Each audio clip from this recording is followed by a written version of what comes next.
Welcome to Boxing Fans Talk TV. I'm your host, TDT. You can refer to me as Miss T. And welcome. Y'all saw the thumbnail. Javier Fortuna he promises to knock Ryan Garcia out. But Ryan Garcia promises the same thing. I don't know what we're going to do about it. The reason why I'm talking about it, because their fight is tomorrow. I actually thought Ryan was going to pull finagle something. And then be like, oh, my big pinky ain't on a nail properly or whatever and pull out. But he didn't. But, we'll get into all that. But first, y'all know the drill. Let's turn to.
Hey, welcome back. Welcome back. Y'all know at the top of the hour what we get into. Yeah, we're gonna talk about the fights that's coming up this weekend. In fact, I'm trying to decide whether or not I'm gonna actually have a fight party. So you guys can join in and we can watch the fight together. You know the crazy thing about Ryan Garcia? I do believe he has draw. I do believe he has draw. Like he has something where he can get people to watch and all that. But a lot of us got some real constructive criticisms to give when it comes to Ryan Garcia. He has to take all that because, it does fit the bill. And when I say Ryan Garcia, I gotta play his song. Every time you say that man's name, this is what I hear. But he does the usual, him promising to knock someone out and everything. It's not a big deal, but when somebody else is promising to knock him out, you really have to, it's like E.F. Hutton, you have to listen. And Javier Fortuna has had many fights in his life. Let me go to his boxing record to be exact. Let me see. I think he's had 43 fights. 37 wins, 3 losses. He had 1 loss by knockout, 2 losses by decision. He had 1 draw and 2 no contests. You know what I'm saying? But he had 43 fights. So when I be talking about he kind of at the tail end of his career, and I want to say another thing to Javier Fortuna. Happy birthday. Happy birthday to Javier Fortuna. I mean, today is July 15th, right? Today is this man's birthday. It's crazy. He was born a month after I graduated high school. I graduated high school in 1989, in June of 1989, to be exact. That was a good year, boy. But anyway, it's Javier Fortuna's birthday. Who knew that? But he's on the tail end of his career, like he on the descending decline. General Big Fish, what's popping, King? He said, T, what's good? What's good with you? You know, talking about this fight coming up. Probably gonna have me a fight party. I'm gonna watch it. I really believe I'm gonna watch that fight. And I might enjoy it. You know, I was really counting on, you know, some kind of tactic with Ryan there. You know, if I say his whole name, I gotta play his song. You know, but I was counting on him to back out, do his normal, but he didn't do it. And Javier, I'm looking at their press conference, and they seem so nice to each other. You know, Ryan trying, you know, be his typical media hound. And he complimented Javier on his hat. He had some red shoes, a red, you know, Chicago Bulls hat. And Ryan was like, yo, that's my favorite team. You know, I like the hat. So Javier Fortuna turned around, gave him the hat. And then they had another hat in the wings that was just as cool. I don't know what sports emblem it was, but it was a blue hat. But he said, basically, he said it in Spanish, but basically he said, I might have gave you this hat, but I'm going to take your head off in that ring. Make no mistake about it. I'm coming to whoop your ass. And he was in his face and pointing at him. And I mean, it didn't get out of hand. I was like, damn, right? Let this motherfucker walk up on you and point in your face like that. That shit was funny. But he was basically, and Javier, I think he's serious. Javier, the way he was dressed with the red hat and the shoes and the clothes, you know who he reminded me of? A Zab Judah. Just reminded me of him. But he promises to knock him out. That's why I had a thumbnail. Nighty night. But you know, the thing that cracked me up as to why he promises, what he really feels. Now, Javier is from Dominican Republic. We don't own the DR.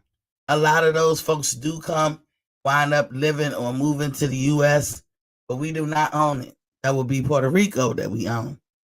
But the DR we do not own.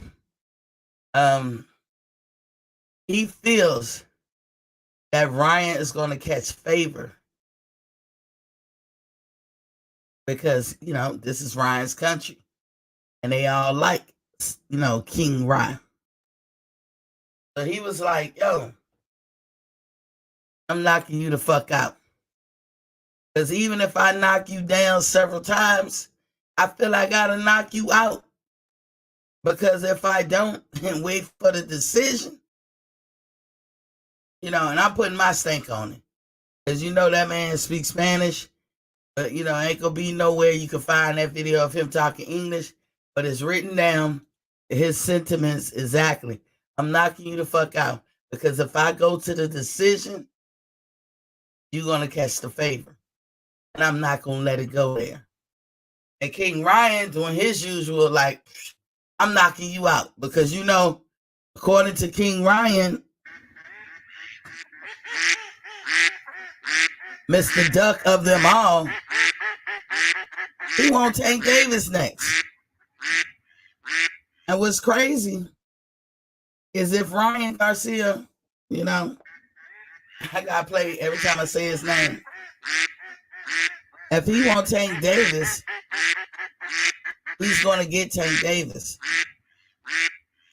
because it makes dollars. If Tank has re-signed with Mayweather, which Tank, the way he talked, we just don't know. Because I've heard an interview where he said it's up to me. Like back then, it wasn't up to me. Somebody else, shout out to that channel. I can't remember your name.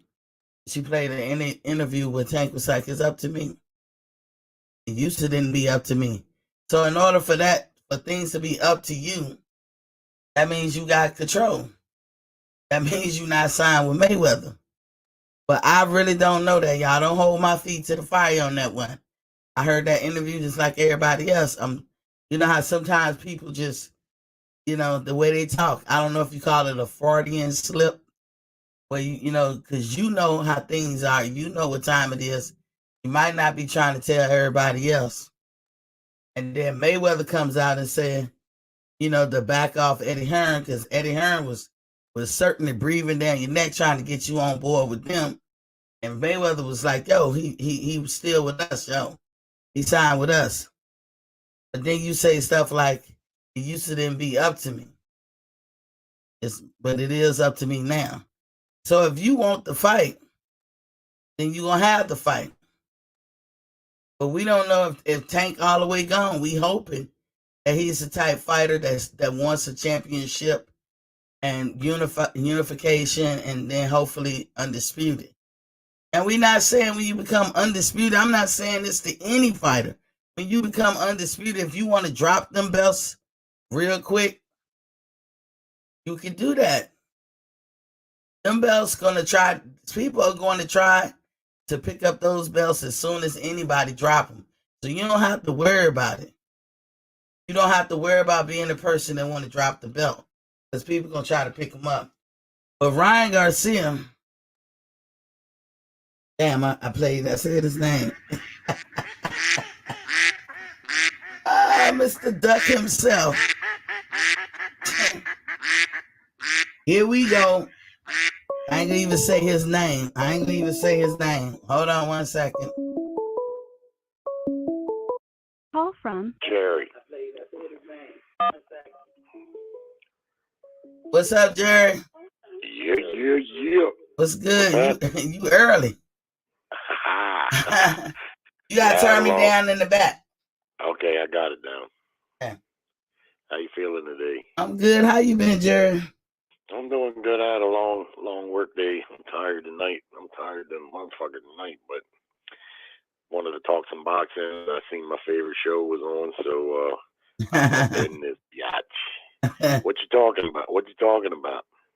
I'm scared to say his name because I say every time I say King Ryan or Ryan Garcia, I gotta play his song. I got the duck. I mean, Jerry, are we far-fetched to call Ryan Garcia look at that again. Are we far-fetched to call him a duck? Yeah, I mean, the guy, he canceled 2 fights. People making mountain out of a molehill. He had the one fight, he canceled. He had the mental health issue. Hard to believe a young, good guy with money like him would have mental health issues, but it's possible that shit can strike on anybody.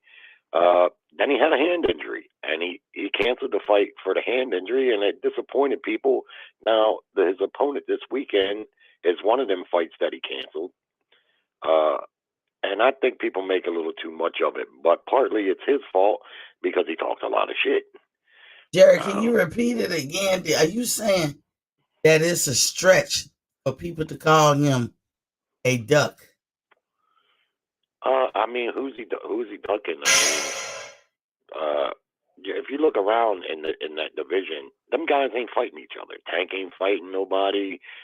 Devin wants to smoke, but he can't seem to get the fights. I don't know. Loma's been inactive. I mean, it's not like everybody around him is fighting each other and just lighting shit up. I mean, that's the problem with boxing right now. Mm-hmm. You got a lot of talent around 135, but nobody seems to be matching them up. Matching them up with the Ryan is no different. Uh, he not really doing it either. But I get the feeling, because he fought not that long ago. His opponent made for a horrible fight. Oh, But won't it though? Won't it? But I think Ryan is back on track, and we'll have to see. This weekend is a good test for him because Fortuna is a tough fighter. That ain't no cakewalk. I'm not going to say Fortuna is a Hall of Famer, but he's a very good test for Ryan at this point. And if he gets by that, he says he wants to fight Tank Davis. I think that's a great fight to make. Uh, I like Ryan. I think people are a little bit hard on me. He talks a lot of shit. Now I really don't blame him too much for talking trash because, to be honest with you, that gets you noticed in boxing, and he's a young, brash, confident kind of guy, at least seemingly, and I really don't fault him too much for talking shit too much because, like I say, that gets you noticed in boxing, and and that's a good way to self promote if you got the guts to do it. A lot of guys won't talk trash because they're fearful that they'll have to eat their words and stuff, and sometimes they do. And Ryan might eat his words this weekend because he's talking about fighting other people, and he got this fight this weekend against an opponent that desperately needs a win and ain't going to be looking to lay down. So I'm expecting a good fight this weekend. You said ain't he got to eat his word? You know what? I'm gonna tell you why. That's okay assessment, Jared. But I'm gonna tell you why I call him a duck. And you go all the way back. Okay, he fought Luke Campbell to become the number one ranked or mandatory person for the WBC belt, right? Correct? Yeah.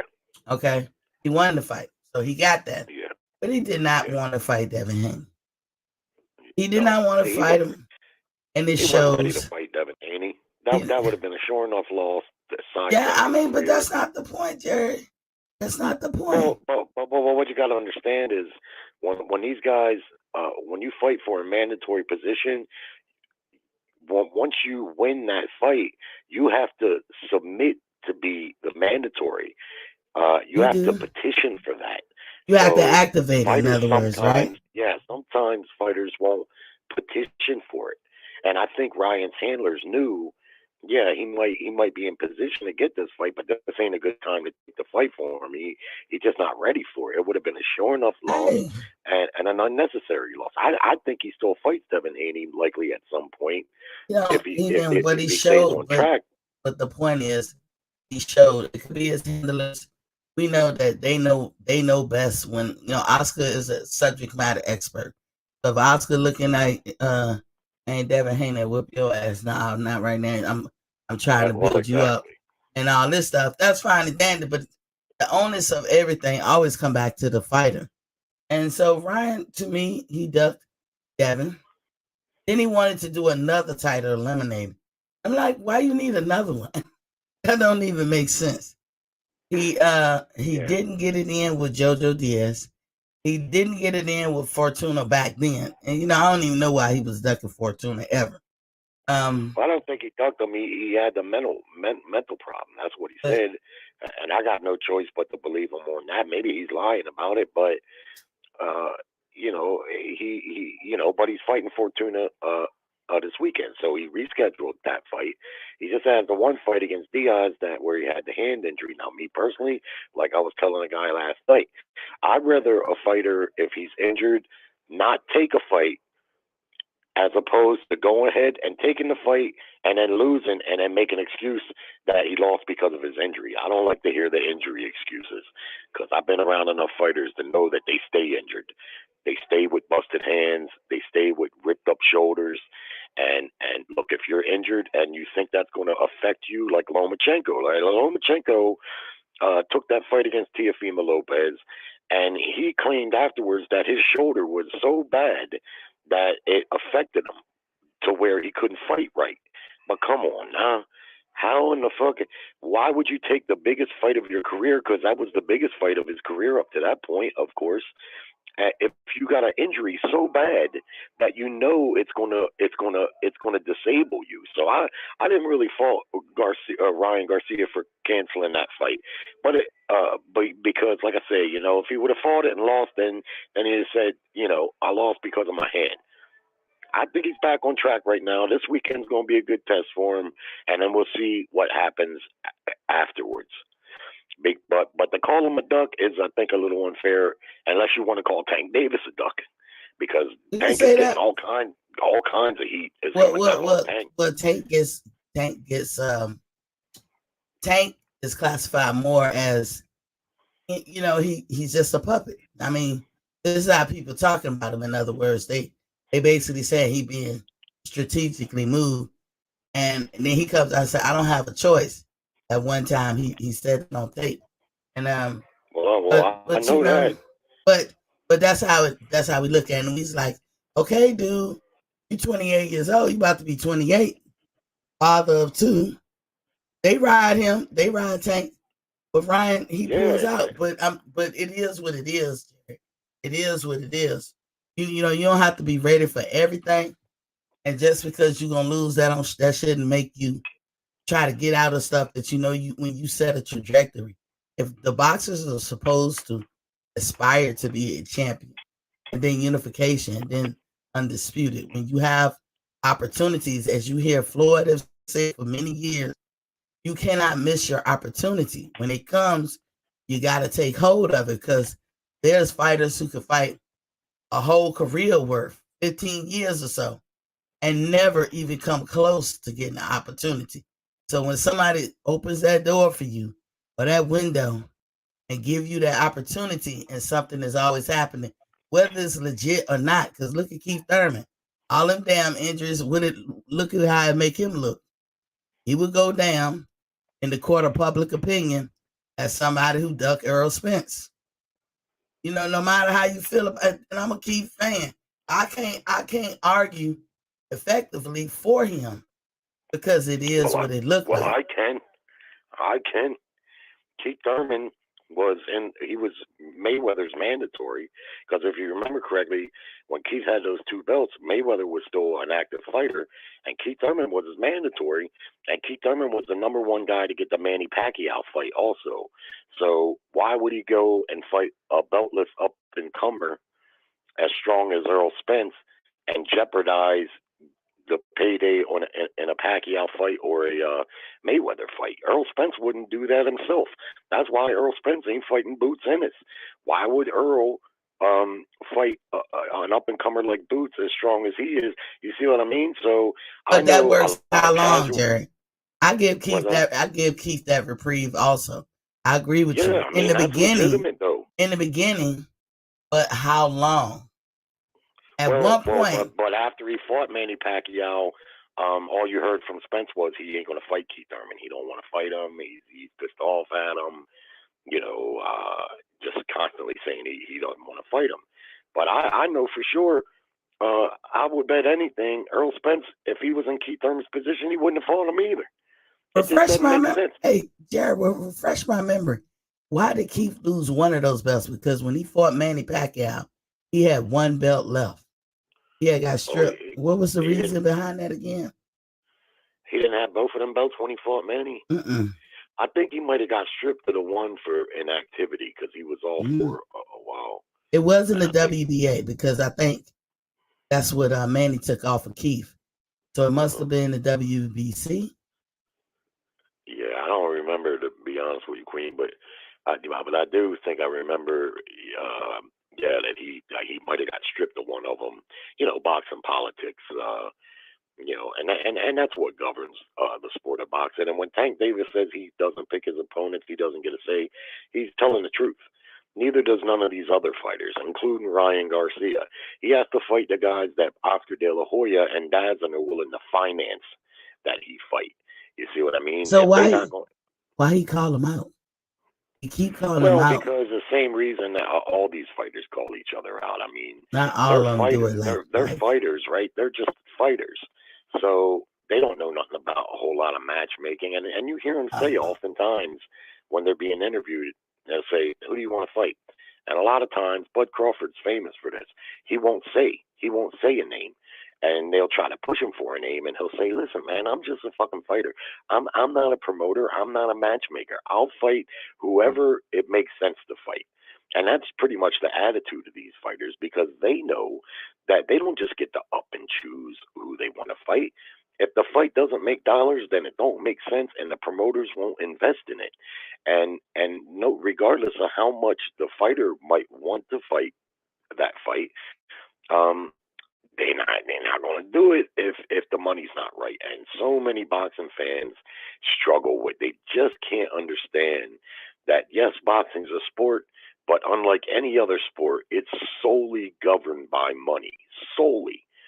You're right. So, like in football, at the end of the season, the two best teams got to play each other, even if one of them's a major market team like Dallas, and the other one is a low market team. Still, if that low market team proves to be the best at the end, Dallas has to play, right? Even though one's a major market, but in boxing, it's not like that. They got the ranking system, but the ranking system's bullshit. The rankings are bought and paid for, and therefore, when the best don't have to fight the best, and we see this all the time in boxing, where we either don't get the best fighting the best, or we have to wait years and years and years until the fight's past its due date. That's not because of the fighters, because the fighters they don't get to decide that. They don't get to just say, well, I want to fight this guy, and then the promoter's just automatically going to make it happen. This is why Devin Haney is probably still going to have problems getting fights.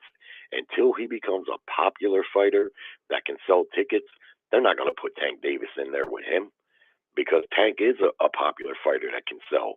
And Devin, as good as he is not popular like Tank. And so it won't make for a big fight. It would make for a great competitive fight, one that us boxing fans would want to see. But if you're looking at the economics, which I can assure you Mayweather and the PBC are, they're probably like, nah, man, we'd probably rather fight Ryan Garcia, probably make more money fighting him. So you don't give no culpability to Ryan. Like he has no fault whatsoever in how he move in these boxing streets at all. I don't think so. Him or Tank. Or none of them really.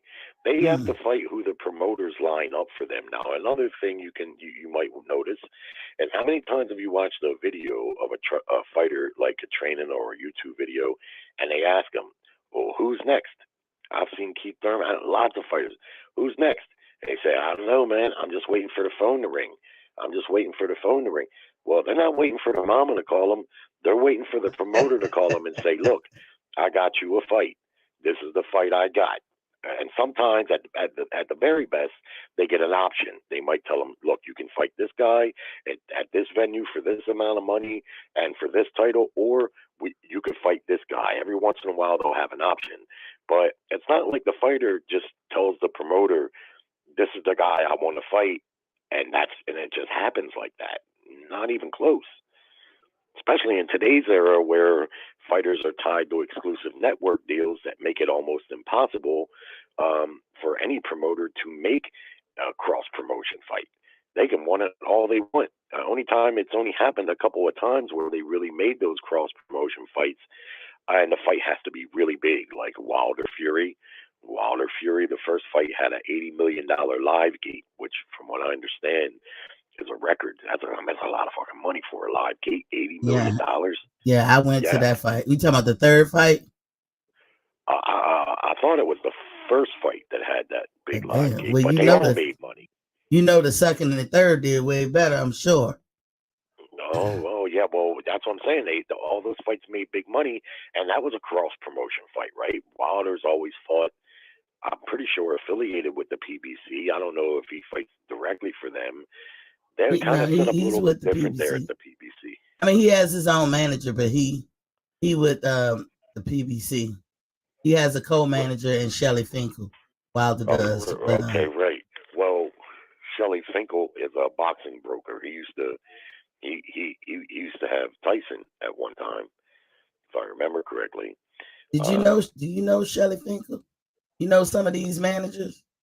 I don't know him. I never met him, but I know what he was. He basically a boxing broker. In other words, he kind of like a promoter where people give him money to invest in the business of boxing. Kind of like Eddie Hearn. You know, Eddie Hearn. That's not his money that he runs Dadsum with. He's the broker, but it's not his money. You know what I'm saying? And I think PBC too, and it's the case a lot of times. You know that you see stuff like that.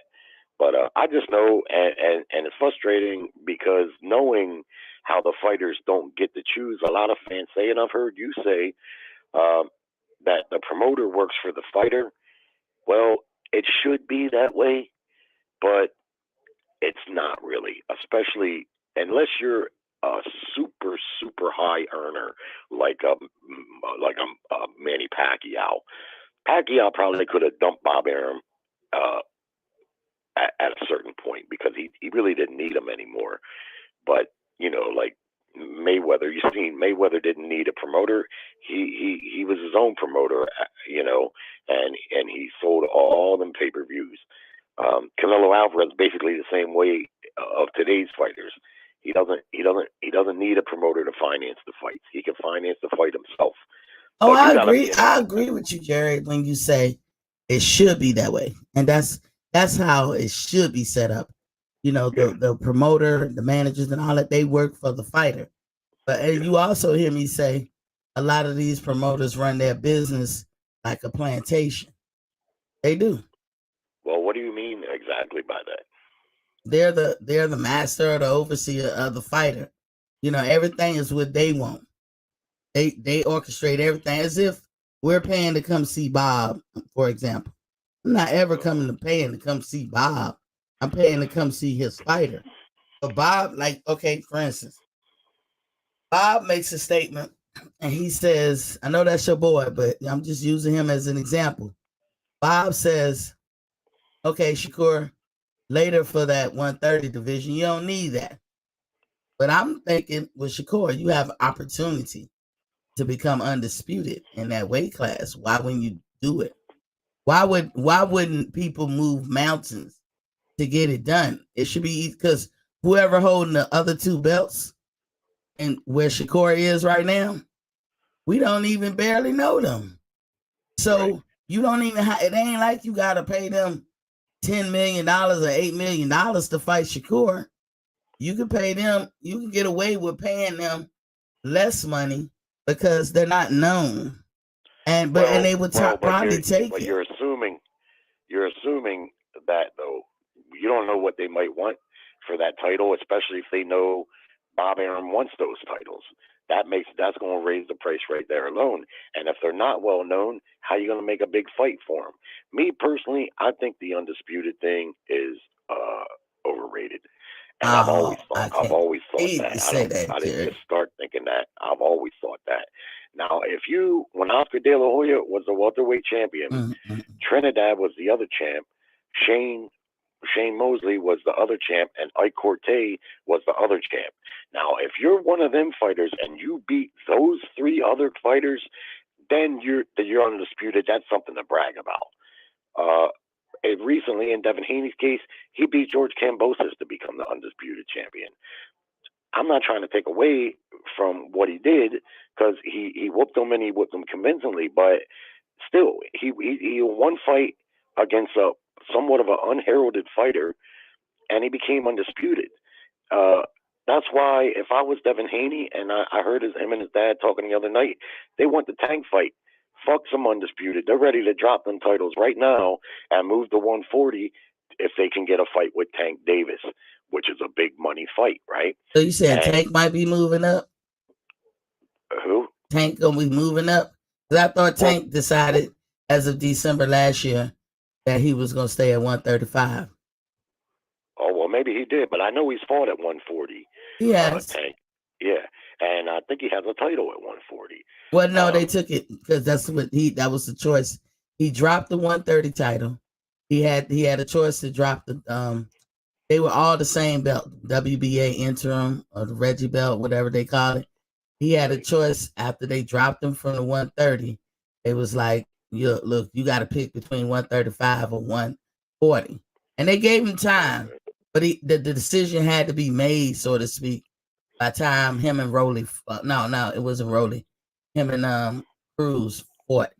Whenever he fought last year in December, he had to make a decision. So he made the decision to stay at 135.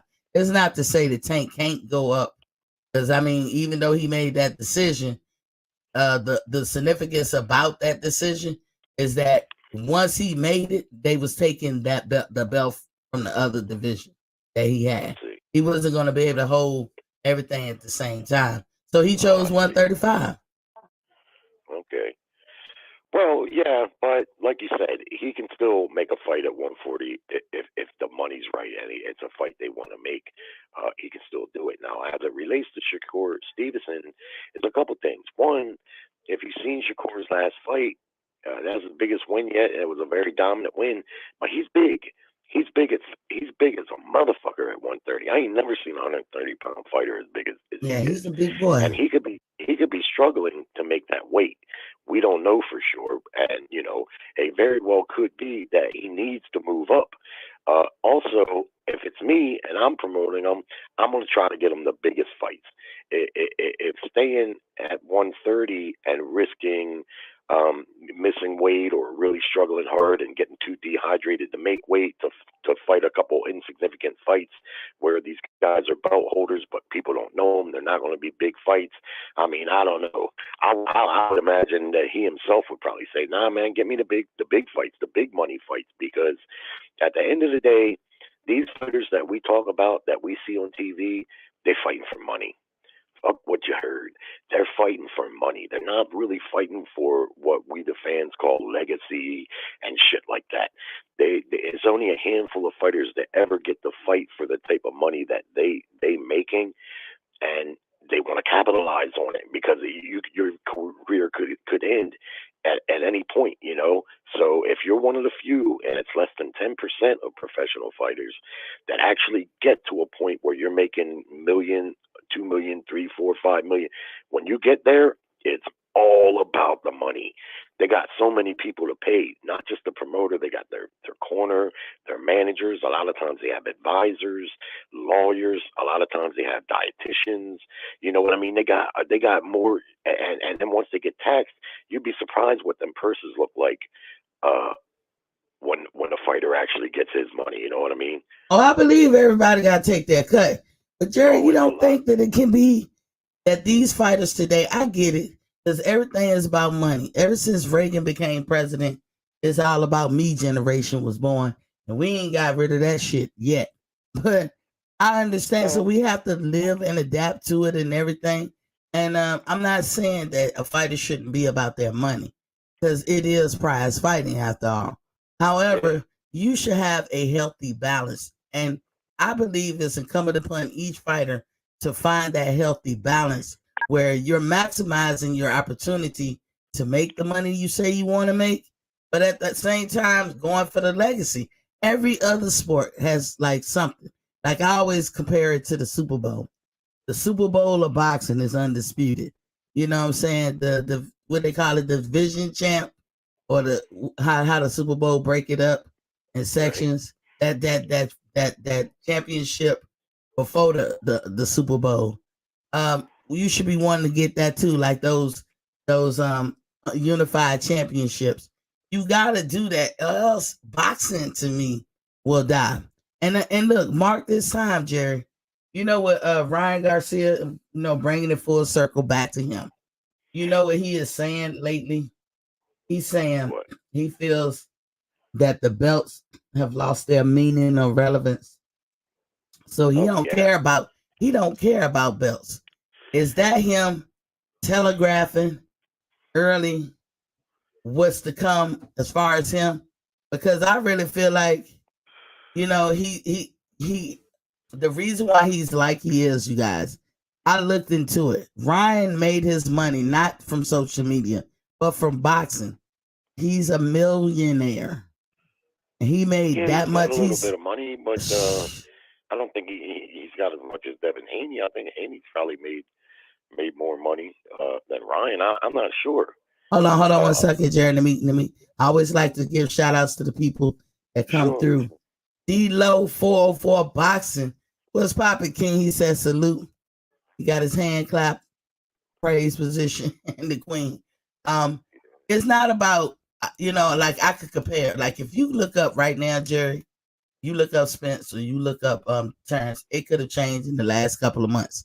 But a couple of months ago, when you go on Google and you look up their network, you're gonna see 8 million beside both of their names. Well, Ryan, if you look him up, it says 10. Now, how is a person who has never achieved anything really in boxing make that much damn money? I don't know, but I can tell you this: I don't trust those like network things. I don't trust that. A lot of times, it's really hard to say what these guys have money wise. And I'll be honest with you, I know this to be true also. A lot of times when you hear a purses announced for the fights, that's not really the purses. A lot of times it's more, but they don't put it out there. People think that they know that boxing's corrupt. Every fucking piece of it is corrupt. The only thing honest about boxing is the boxers, but everything else is about it is totally corrupt, run by gangsters, and it always has been. First it was Italian mobsters, now it's basically Jewish mobsters, but gangster businessmen, if you know what I'm saying, in a sense. Yeah, corrupt And people. and the thing is, um, you know, it's a lot of times they don't. The purse that you hear is not really the purse. A lot of times it's more, but for tax reasons and other reasons, it's not like they all of a sudden get honest when it comes to the money. Fuck no, that's the last place they're honest about. You know what I mean? And sometimes promoters, I know Don King used to do this. He would take cash, and that still happens to this day. A part of the purse would be cash. You feel me? Well, hold on, let me get some of these chats. D-Lo said Ryan is lying. He posed with that interim belt like it was a brand new Ferrari. He happy about that. Gus Fring is in the building. I hope I said your name right. Welcome to the building, King. He said Ryan has more sponsorships than Haney. And Gus, I looked into that. That's beside the point. How much they say his net worth is. Well, The I 10 don't. million How is it is besides the point? You get a no, lot of no, money from because sponsorship. that was the case before he what he got, one Gatorade commercial. I'm not sure, but he's got sponsors, and they pay a lot of money. Well, you can go back months and months and months ago, and he was worth 10 million. And what I'm saying is, he got this from his boxing acumen. But not for him being a boxer, he wouldn't have that $10 million worth, whatever. Whether and even if you want to include sponsors or whatever, you say I believe Nike and Gymshark sponsored him. Then Gus said Floyd Mayweather proved that belts don't generate the money. It's the marketing and the fighter promoting himself. Floyd Mayweather can afford to have that feeling, that luxury to feel that way and all that. It is not prudent or practical for a fighter beginning in his career, kind of like what they do Tank, because that's all Tank know. Tank may never become this fighter who wants to go for legacy, because his beginnings were always strategic and about money, and that's all he knows. So that's what he will always fall back to. D'Lo said Yeah, but I before got the news for you. That's all they all know. That's all Garcia. That's all he's interested in. yeah, because that's why I said Devin, that era. Hold on, Jerry. Let me finish these chats because I want to give everybody that shine.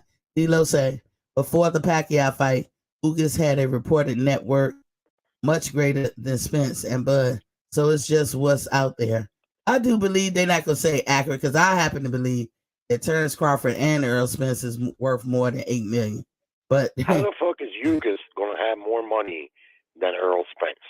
that I don't When know. Earl Spence done had 3 pay-per-views that sold over 300,000 and had a huge gate at Dallas Stadium a couple of times, ain't no way Yugas could have more money, could have earned more money than Spence or Crawford, because Bud was getting more money than anybody. The only welterweight that was getting more money than Bud was Manny Pacquiao. Well, what I say to that, everybody knows that some of these guys are millionaires, right? Some kind of way, they have to find out how much these person is worth. So in order to find out, in my opinion, you got to somehow kind of get it from the horse's mouth, and maybe that's what the horse want to tell you. Oh yeah, it's fair to say. It's fair to say I'm worth 8 million. You never gonna know the exact, but you can get somewhat of a ballpark. If a motherfucker got $8 million, Jerry, they rich for life.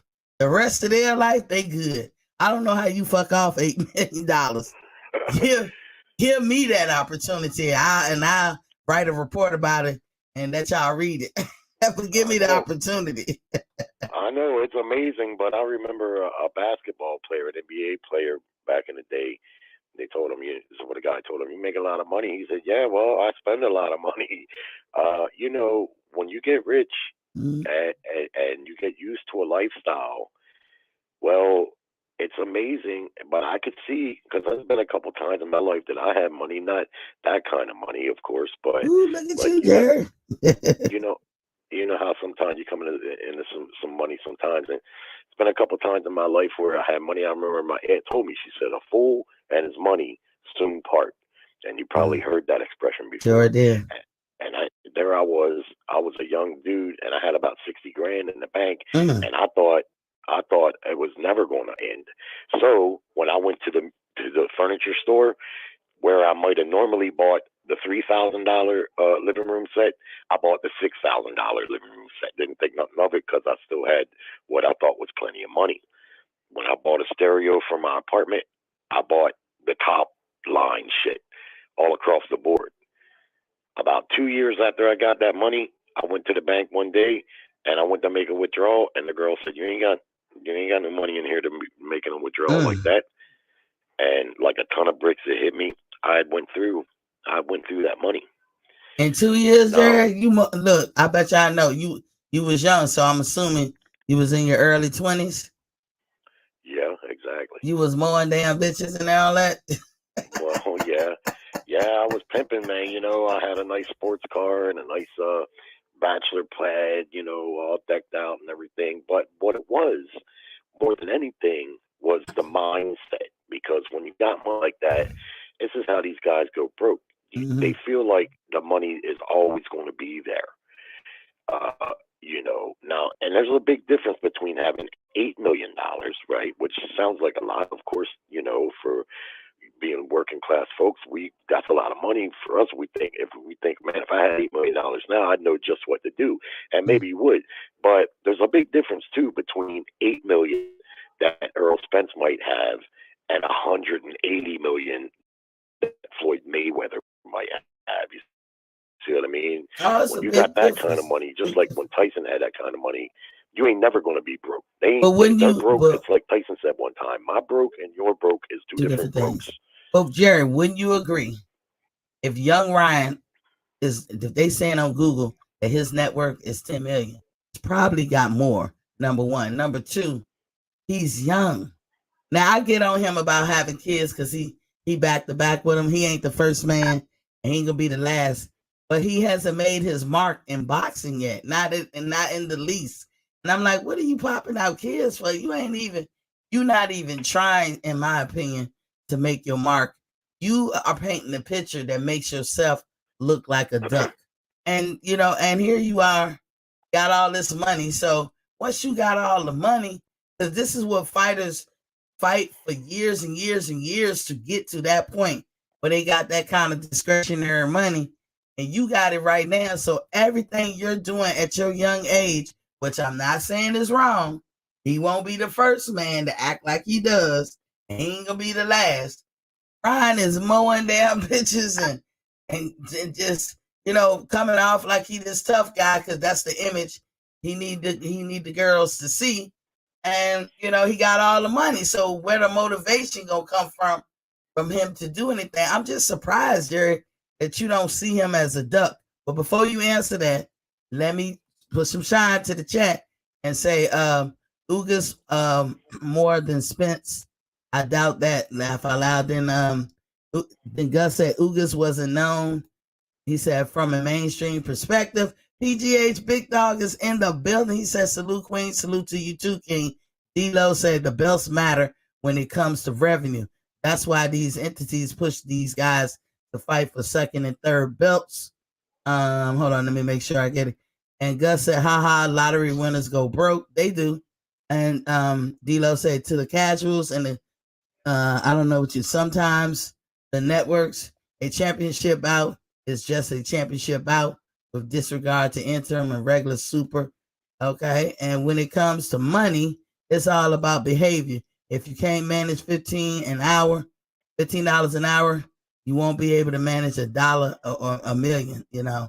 D-Lo said, you can go through 60K on a few months with ease, especially with very little coming in. Jerry did it in 2 years. Look at back him. in the 80s. Yeah, that Jerry was a little conservative compared to some of us. Look at how infrequently many of these fighters fight these days. And at Gus Fring, my point was that the reported network are very likely incorrect. And okay, so Jerry, he has that feeling now, like belts don't mean nothing. Now, it's one thing for somebody else to say it. Like Tank, you know, if you really looking at Tank, that's what he's saying. But Tank ain't gonna as big as Tank is and as popular as Tank is, he not gonna move the needle with the casuals or the novice or the experts. But if Ryan says, "Oh, the belts don't mean nothing," we are probably going to enter an era where nobody gives a damn about the belts. And Jerry, overall, if we get into that era knee deep, this is the catalyst. This is where it's starting. You think that's wise?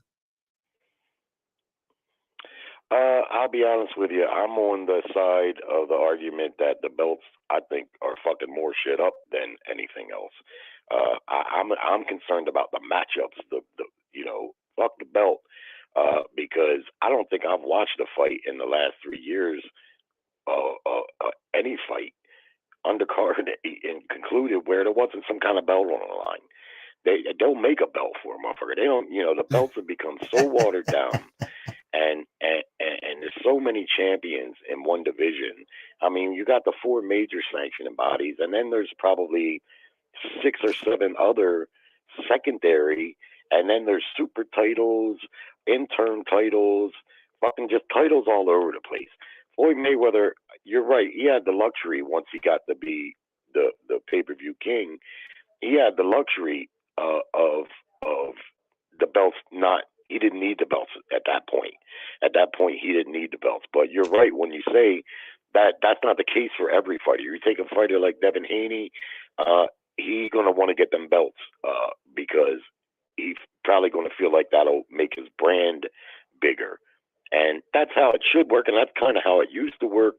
But yeah, man, to me, there's too many belts. They have lost their significance, especially when you got a fighter that has the belt and he ain't fighting the best fighters in the division. But he has the belt. So okay, he's got the belt. He's the champion. But if he's not going to fight the other top guys in the division, I mean, what does it mean?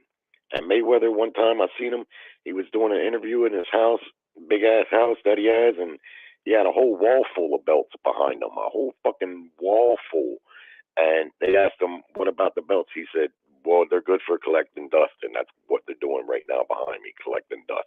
Well, just so some of y'all, because we have some casuals watching, in case y'all don't know, when they get a belt and they win, let's say they win in the ring, the belt that they hold is the opponent belt that they took off them, and they just holding it. After the fight is over and they get in the back, they got to get that belt back to that person. Then that sanctioning body will send them their own belt. So when they give you a belt, you keep it for life. Even when you're not the champion, it's understood that you're not the champion.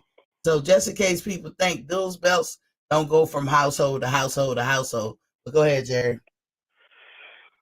Yeah. I mean, if I had my way, there'd be one belt in each division, kind of like it once was, and the guy who held that belt was the champion. But that has its downsides too, because ducking what people call ducking has always been a part of boxing. I call it managing.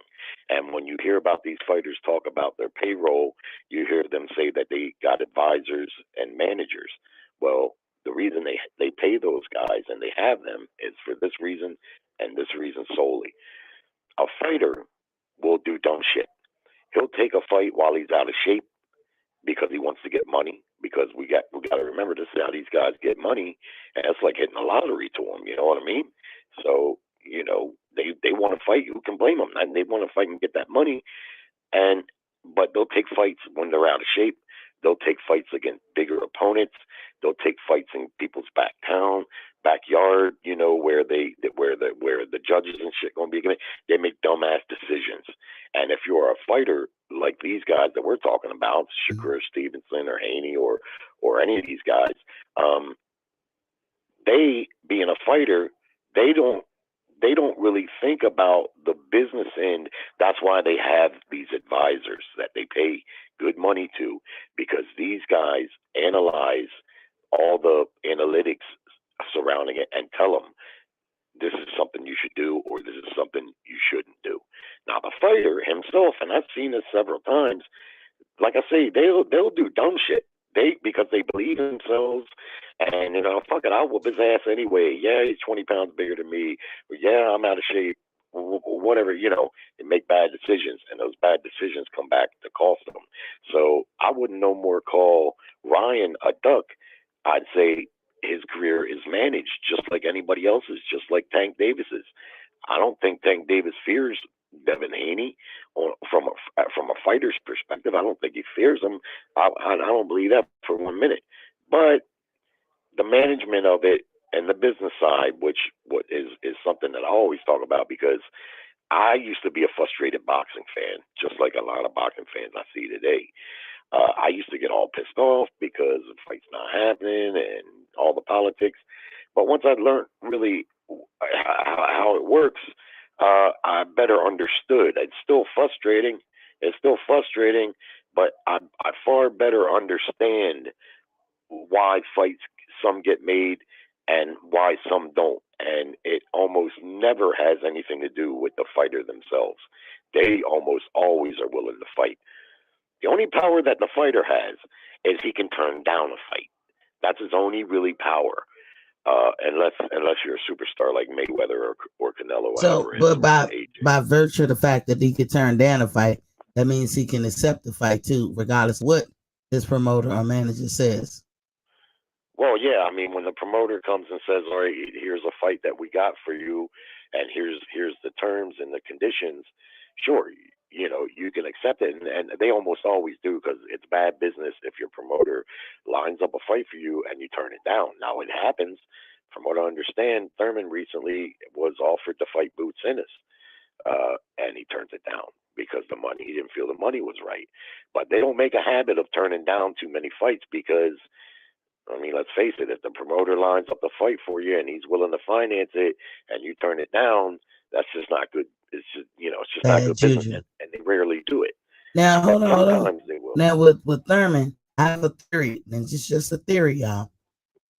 When we heard about how PBC be paying people after the fact, putting them on payment plans or installment plans, if they did Adrian Broner, which was a cash cow at one point with PBC, with AB, you knew you was getting your money. Yeah. So if they did that to him, suffice to say, they did that to Thurman and whoever else was over there. That Thurman, this infamous $10 million that Thurman keep asking for, it could be all the back money that he tally up that they owe. He probably was like, I'm ready to cash out. So this next fight, pay me $10 million. He could have a legit reason why he asked for that, because everywhere he go, this is what they seem to say. But before we get into that, Jerry, let me get these chats.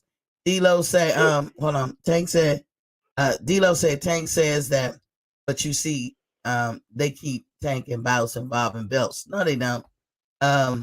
Right. D-Lo said they fabricate championship bouts for markability. I believe that, D-Lo, but I don't believe that Tank is always in line for a belt, because I don't see him as a belt chaser. Gus says, I'm curious how they report net worth for boxers. If they just report liquid capital, then yes, Ugas might have more net worth because Spence did buy a ranch in real estate. That's after the fact. No, what we saying is, what me and Jerry is saying is, you if you just follow the purse bid, then you can have a ballpark figure of what that person made. Yes, they can buy this, they can invest in that, they can be doing a whole lot of things behind the scenes that none of us know, where they triple or flip their money or they actually lost money. But if you just look at the purse bid and say, all right, in all the fights that you made, and we tally up your purse bid to be 20 million, so that's what you should be worth. The point is, Google is putting this out for the world to see. That's like somebody coming to us individually and saying, T's network is, I'm not going to tell them. I'll maybe give them something, but they got to, at one point in that transaction, they have to talk to the horse's mouth, meaning the actual person, to get a ballpark. To be fair, D-Lo said, at Gus Spring, honestly, I don't know how they come up with any celebrity network. There's a formula for net worth in general, but I'm sure that they don't stick to it. Yeah, they got a plus or minus on either side, whatever formula they use. Bud tried to reject the Mean Machine fight, so Bob had to make some agreements. That's what Bob had to do, and he didn't honor that agreement. That's why they going to court. And he said, or so it was alleged. It's not alleged. Well, it is alleged. That's why they going to court. That's what the charge is. D-Lo said Tank hasn't had a belt, not involving a belt since his first title. Tank don't strike me as a person that goes for the titles. No, but what he's saying is true. You don't see Tank Davis in that ring fighting that he don't have the belts. There's always belts behind him and on the line. Where? Regular belts. Well, who? Every time he fights. Okay, Tank just fought Cruz. When Tank fought Cruz, what was the belt he was trying to gain? Was that what? When he fought Cruz last year, what belt was he trying to gain? Y'all don't forget hit that like button. I think he was and subscribe. I think he was defending it. You said what, Jerry? I think when he fought Pitbull Cruz, he was defending his belt, I think. Yeah, but a lot of us don't feel like that belt that he got is all that. When Tank fights, they keep the belt on him or around him. We know that Tank. Listen, we know that Tank got the Reggie belt. We know that. So anybody who fights him, that's what they're gonna gain, the Reggie belt. What we're saying, he said he's always fighting fights for like belts. I'm the way I'm taking what you're saying, and I could be wrong. I'm taking it like when he goes and picks his opponent, he's trying to elevate himself. He's going to the next championship, and I don't see that he does that. Well, D-Lo for boxing. Welcome to the building for the first time. When he fights, you always see title belts, and they announce him as the champion, and they brag about him being a 3-weight division champion. Yeah, and of course, belts are part of marketing. That's why they've become so watered down. Because if you got a fighter, if he got a belt, casuals see that and think, well, this guy must have whooped somebody's ass, because they see that belt. Real boxing fans like us know that a lot of times the guy who's the champion in the division a lot of times won't be the best fighter in the division, but he just so happens to have the belt or a couple of the belts, because that's just how it worked out, right? But I agree with D-Lo is in the building, Jared. Let's give him the floor. Welcome to the building, King. For the first time, thank you for joining. How you doing? Hey, I'm good. How y'all doing? Thanks for having me on. Yeah, I was gonna say, Jerry kind of basically said what I was trying to get on to say, but yeah, basically what I was trying to say is, that Tank, every time Tank fights, his bouts are billed as a championship fight. Every time. Tank hasn't been in a non-title fight since he became champion. The first time when he beat Pedraza. So what I was trying to say is that they are going to keep Tank Davis in championship bouts. Tank is a draw by himself, but the word championship has a level of marketability to it that helps bring in more casuals, brings in more buys, brings in more eyes to the bout. That's why you see guys like Erislandy Lara, who is very proven, and at one time was like the linchpin of his division. You see a guy like him moving around picking up regular belts.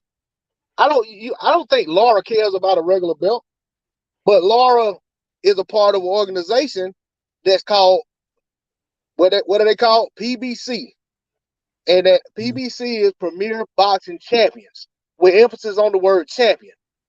Yeah. So they it's advantageous to them for these guys to have championship bouts. They have agreements to put on so many championship bouts per year or per whatever with the networks that they do business with. Do the networks care if it's a Reggie belt or a super belt or interim belt? Probably not as much as we do. That's And what I and, was going to ask. That was going to be my next question. right, and most of half of them may not even know. And most of the fans that tune in, like we're diehard boxing fans, but we are the minority. So the majority of the fans that tune into these fights, they just see championship. They're like, "Hey, Tank Davis is fighting for a championship." That's just like when you had the guys fight for undisputed at 140, Ramirez and Josh Taylor. Well, you had Tank Davis fighting Mario Barrios for the regular belt. His bout was a pay-per-view fight that was a bigger bout, filled up an arena in Atlanta. Whereas you had the two guys fighting for undisputed, it was on regular TV. The fight really didn't get that much promotion. See what I'm saying? Yeah, okay. In that respect, I can capitulate with you guys, but I consider myself as an expert, not when it comes to experience, because of course I'm not a boxer, but I consider myself an expert, having been a coach and just been around it, and I'm a boxing fanatic. So I don't look at Tank Davis as a champion per se. And when he's getting in fights, because Cruz wasn't a champion, even though I like Isaac Cruz. Broly wasn't a champion, whatever. And Broly had a lesser belt than Tank. Like, he had an interim, and they took that shit because they were. I think the WBA was taking away a lot of their belts ever since last August with the Mikhail Fox and Maestri fight. They have decided to get rid of all this extra belts. The only people who ain't decided that is WBC. Queen, I think what you are, the point you might be missing, and what the gentleman is saying, and I was saying beforehand is, I'm not saying Tank Davis is a belt chaser in a fashion like I think what you're thinking, but what I'm saying is they're going to keep him like just like they have, like he said, since he fought Pedroza. Those belts are marketing. They're marketing, and it don't matter. People, hardcore boxing fans, will say, "Well, he's got the regular belt, whatever the fuck that is. He's got a regular belt." But guess what? To casual boxing fans that actually move the needle and move the mark, they don't care. They don't know nothing about no WBA regular belt indifferent from any other belt. They just see the belt and they think, okay, this is a champion. And just like you said, they label them championship fights, premier boxing champions. It's all part of a marketing thing. So, what you may be thinking. I'm thinking of it on the expert level, somebody who know better. But y'all thinking it on the casual, and I said, we all know better. We all know better. You know what I'm saying? Like, we know that Tank isn't the champion at 135. We know that he wasn't the champion at 140. We know that the recognized WBA champion was Josh Taylor at 140. We know Devin Haney is the recognized champion, period, at 135. But at the same time, you have to ask yourself, why does Tank still have that belt? He you know what I'm saying? He could drop that belt at any time. The WBA also said they were trying to consolidate belts. You don't see WBA pushing for Tank to fight Devin Haney to get rid of that belt. You know what I'm saying? But if it was a lesser fighter, they probably would. Don't they have to activate? See, I see with the WBA, what their campaign was started. They said they're gonna get rid of these belts. They didn't get rid of, and I think they wasn't gonna get rid of the regular belt, but they haven't got rid of that. and then like they'll have a regular champion, then they have the Super WBA or whatever. But they went through this campaign ever since last August to get rid of all these extra belts. Now, like with Tank, you know, he moves like he's not chasing belts. So I guess like with y'all, how y'all explain it, I can rock with that. But you know, for somebody like I said, for all of us who know better and more like boxing fanatics, but like, what is you doing, bro? You fought Cruz. I like the fact that he fought him, but I don't see the urgency. You know, for him trying to, I want to be unified. I want to be undisputed. I don't see that urgency, and that irks me. And now that Ryan Garcia is saying, you know, let me ask you guys this. Now that Ryan Garcia is saying, oh, you know, the belts, they're not that important. Will he move the needle? Will we enter an era where nobody gives a fuck about none of the belts? It's all about the prize. Let me put it to you like this: if Ryan and Tank fight, and there's no belt on the line, are you still gonna watch it? I'm gonna watch it. Yeah, fucking right, we're gonna watch it. I'm concerned about the fights. I could care less about any one of these belts, especially now that there's so many. And that's what Ryan's not the only guy who has said that. A lot of fighters have said that. I know Mayweather recently has said that.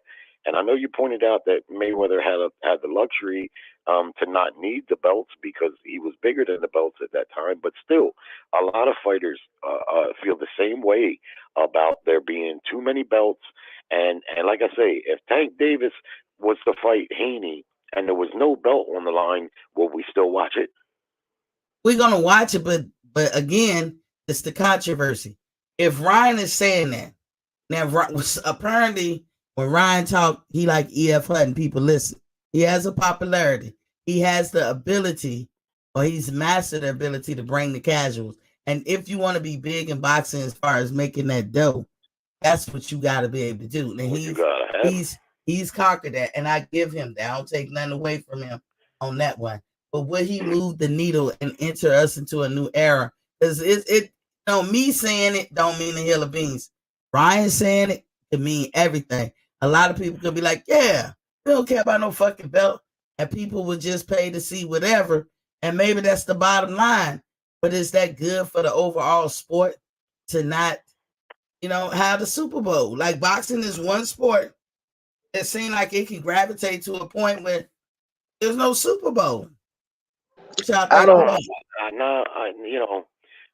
don't. It doesn't work like that in boxing, and you know it don't work like that in boxing. I'm saying it can be. Think about what I'm saying. They're starting that now. It's the matchups that really matter. It's not the belts, whether they're Reggie Bell, whatever the fuck.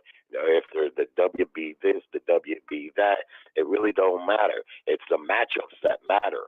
So if Ryan says the belts don't really mean that much to me, like I said, he's definitely not the only first fighter to say that. A lot of fighters have said that. But if the matchups. So if I'm a fighter, if I'm Ryan, and they tell me, well, look, you can fight Devin Haney and make $5 million and fight Devin Haney, or you can fight Tank Davis and make $10 million and he's got a Reggie belt. Guess who I'm fighting? I get that, Jared. D-Lo, can you answer that?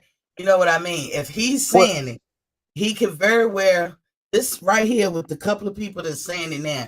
You got Tank that's showing that's what he believes. You got Ryan that's saying, hey, the belts don't mean shit. Eventually, other people, like you said, Jared, going to be saying it. We're going to enter in the era of boxing, a time period where a lot of people, you know, that notion might take over. And I'm like, is that good for boxing going forward? I'm not saying that's where it is today. D-Lo. Well, let me say this first. I think like that right now, this is probably the worst time in the history of boxing to take that position.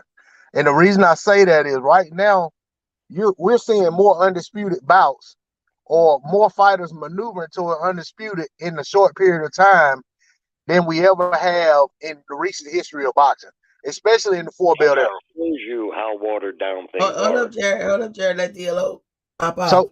So my point is that, you know, when you got guys going to an undisputed and you get one guy as the champion in the division, there really is no doubt. The only reason people look at Tank, as a champion is because of how big he is as a star.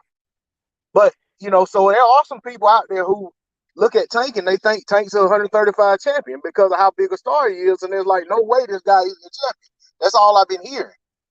But, I think I'm all for the bouts over the belts. It's all about who you're fighting. It's not so much about the belts, but I understand I'm looking at that from the standpoint of the type of fan I am. But I understand that when it comes to marketability and sales and ticket sales and all of that, putting butts in seats, those belts matter. And I don't think that's going away. Also, when you tell me fighters that are saying the belts don't matter, I like to hear that from somebody who actually has had a chance to be a champion. Exactly. Because Ryan Garcia never been a champion. And when he did have an interim belt, he acted like he was the world champion. So if Ryan ever won a championship belt and then took that position, I would respect it. But I also got to look at even for me. Said the same thing. Even for me, D-Lo. But Floyd's not fighting today. He had to be a champion several times over, or have a consistent career of being a champion. You can't just get that champ. Like Ryan can win a championship at the end of the year, right? That means he don't get to write his ticket. He hasn't done nothing by virtue of the fact of his age. He's young. He's new to it. Still, he in a new phase of his career. He hasn't even reached a peak, and already he doing shit that you will see people doing on the decline of their career. And Tank too, the way Tank moving, because you know what I look at, y'all. I look at when they're old, when they're older. I ain't gonna say old because hell, I ain't old. But when they about my age, or when they get older, me and Jerry age, what the fuck? Oh, you want to say both, Jerry, I heard you say me and you about the same age, Jerry. But when you get up there in age and you're retired, you done hung up the gloves, you can't eat. Your memory. Have y'all ever met people that stuck in certain years or decades? Yep. The funniest shit you will ever see. And I'm gonna tell you, as being a woman, a lot of us women be laughing our ass off. It be our baby daddies. It be guys we used to date. It might even be our husband. Like the funniest shit I ever heard this lady say, she said that motherfucker stuck in 1987. I about fell out laughing. That was the funniest shit. But in 1987, his pockets was fat, hair was looking good. He was the man. He was mowing down bitches. He stuck. And every time he get in a cipher with other guys, 1987 again. We talking about, you should have seen me back in 87. That's funny. But you think that gonna make you look foolish? I'm on that other side of the equation. I couldn't have told you this at 20s. I couldn't told you this in my 20s. But I can tell you now that shit is ridiculous. And Tank is not gonna like it. I was the shit. I never won a championship, but I sure made some money. Well, where your money at now? Well, I lost some of it, but I got, Yeah, belts, you can't eat belts when you get old, but you can use money to eat. They're going to go for the money, but it's a symbiotic thing. The belts oftentimes go along with the money. Not always, but generally speaking. And the way boxing's set up now, if you're a money fighter, they're going to make sure that you enter that ring with some kind of belt. And likely you're going to have 3 or 4 of them. And hardcore fans, the minority that we are, we're going to know just what them belts are. But the majority, the casual fans that move the needle and let the fighters get the bigger checks, they don't know what the belts are and they don't give a shit.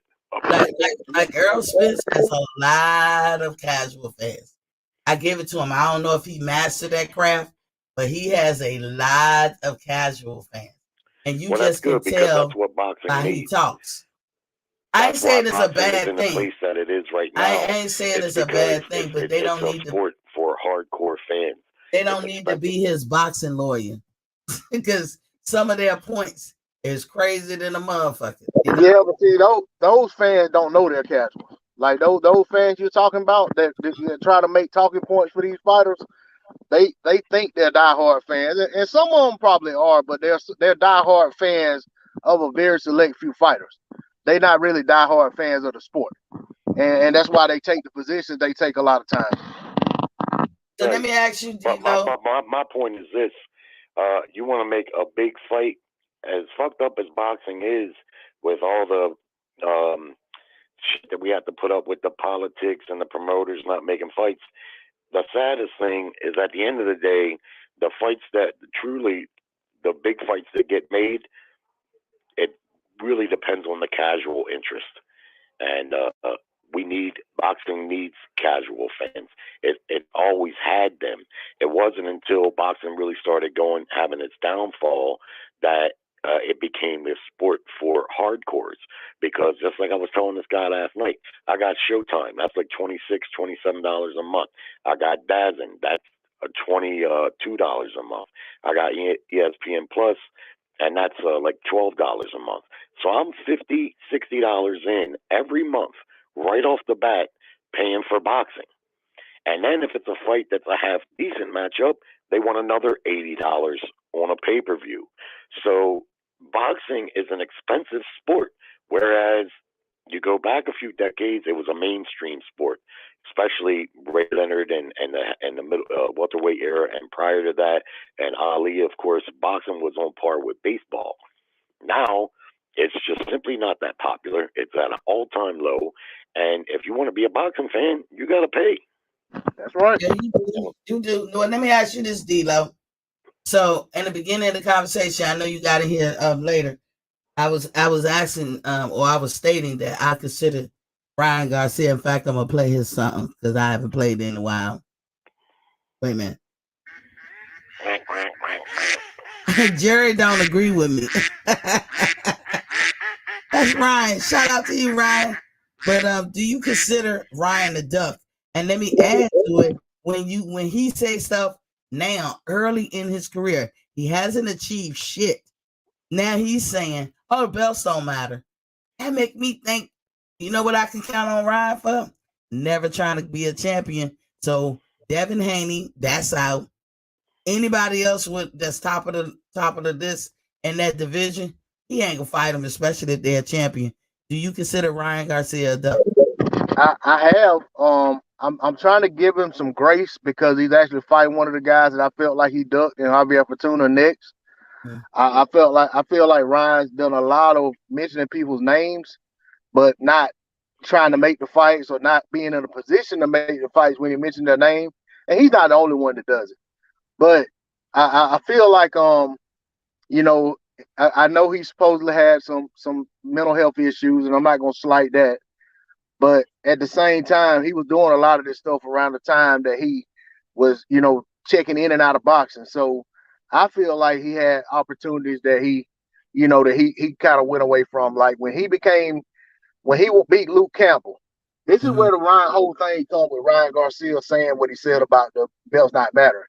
When he beat Luke Campbell, I think it was on the zone, and the commentators actually said to him in the ring, or the interviewer in the ring said, Ryan Garcia really don't need belts. Or somebody said that right around that time. I don't know if it may have been an interview he had with Max Kellerman or somebody, but they started perpetuating this thing that Ryan was such a big star in boxing already that he didn't need the belt. But Ryan's not really a big star in boxing.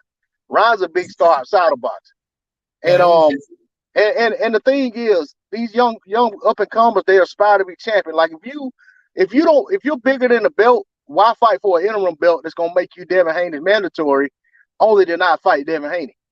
Exactly. And that's what he did. So I have to look at that as a duck as well. And like I said, in the Javier Fortuna situation, I think he was supposed to be fighting Jojo Diaz. They went away from that, and Jojo ended up fighting Javier Fortuna. So to me, the evidence supports Ryan being a duck more so than it supports him not being. So I consider them that. Well, but hold on. The Fortuna fight is the one he canceled because he had mental health problems. But again, his name was mud already, Jerry. That's the problem. Even when you got a legitimate reason. Ryan really hadn't fought anybody. He was getting attention through that media bullshit that he does. But He was supposed to fight Fortuna. He backed out with the mental health issue. Now he's rescheduled to fight Fortuna. He's fighting him this weekend. But we forgetting about the other people, Jared. He was supposed to fight Jojo Diaz, and he injured his hand and canceled the fight. But Jojo wasn't that Jojo Diaz before Fortuna? Because Jojo Diaz wound up fighting Fortuna and then going on to fighting Devin. So as D-Lo say, when you look at it, it does look like it. And then if you saying, I'm not sure, I don't want to really give him, put the jacket on him just yet. Think about this, and this is recent. Isaac Cruz, he called him up. Now y'all know Isaac Cruz is just trying to get to come up. He had a great opportunity. He had a 2-week notice to fight the Tank Davis. And he has improved his career tremendously.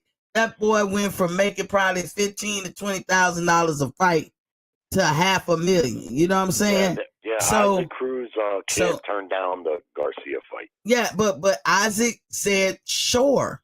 He called him out. Ain't nobody tell Ryan to say that. He called him out, and Isaac team Isaac Cruz said sure. And think about it, Jerry. You know the inner and outer workings of down the fight. Hold on, Jerry. I'm making a point. You know how fighters, when they come together, if you say, yeah, I'm gonna do the fight, and it's all but we getting it. The contract ain't fully signed yet, but things are being put in place. There's preliminary money that goes out when you're a boxer. You can't order, you can't reserve your room the day of the fight.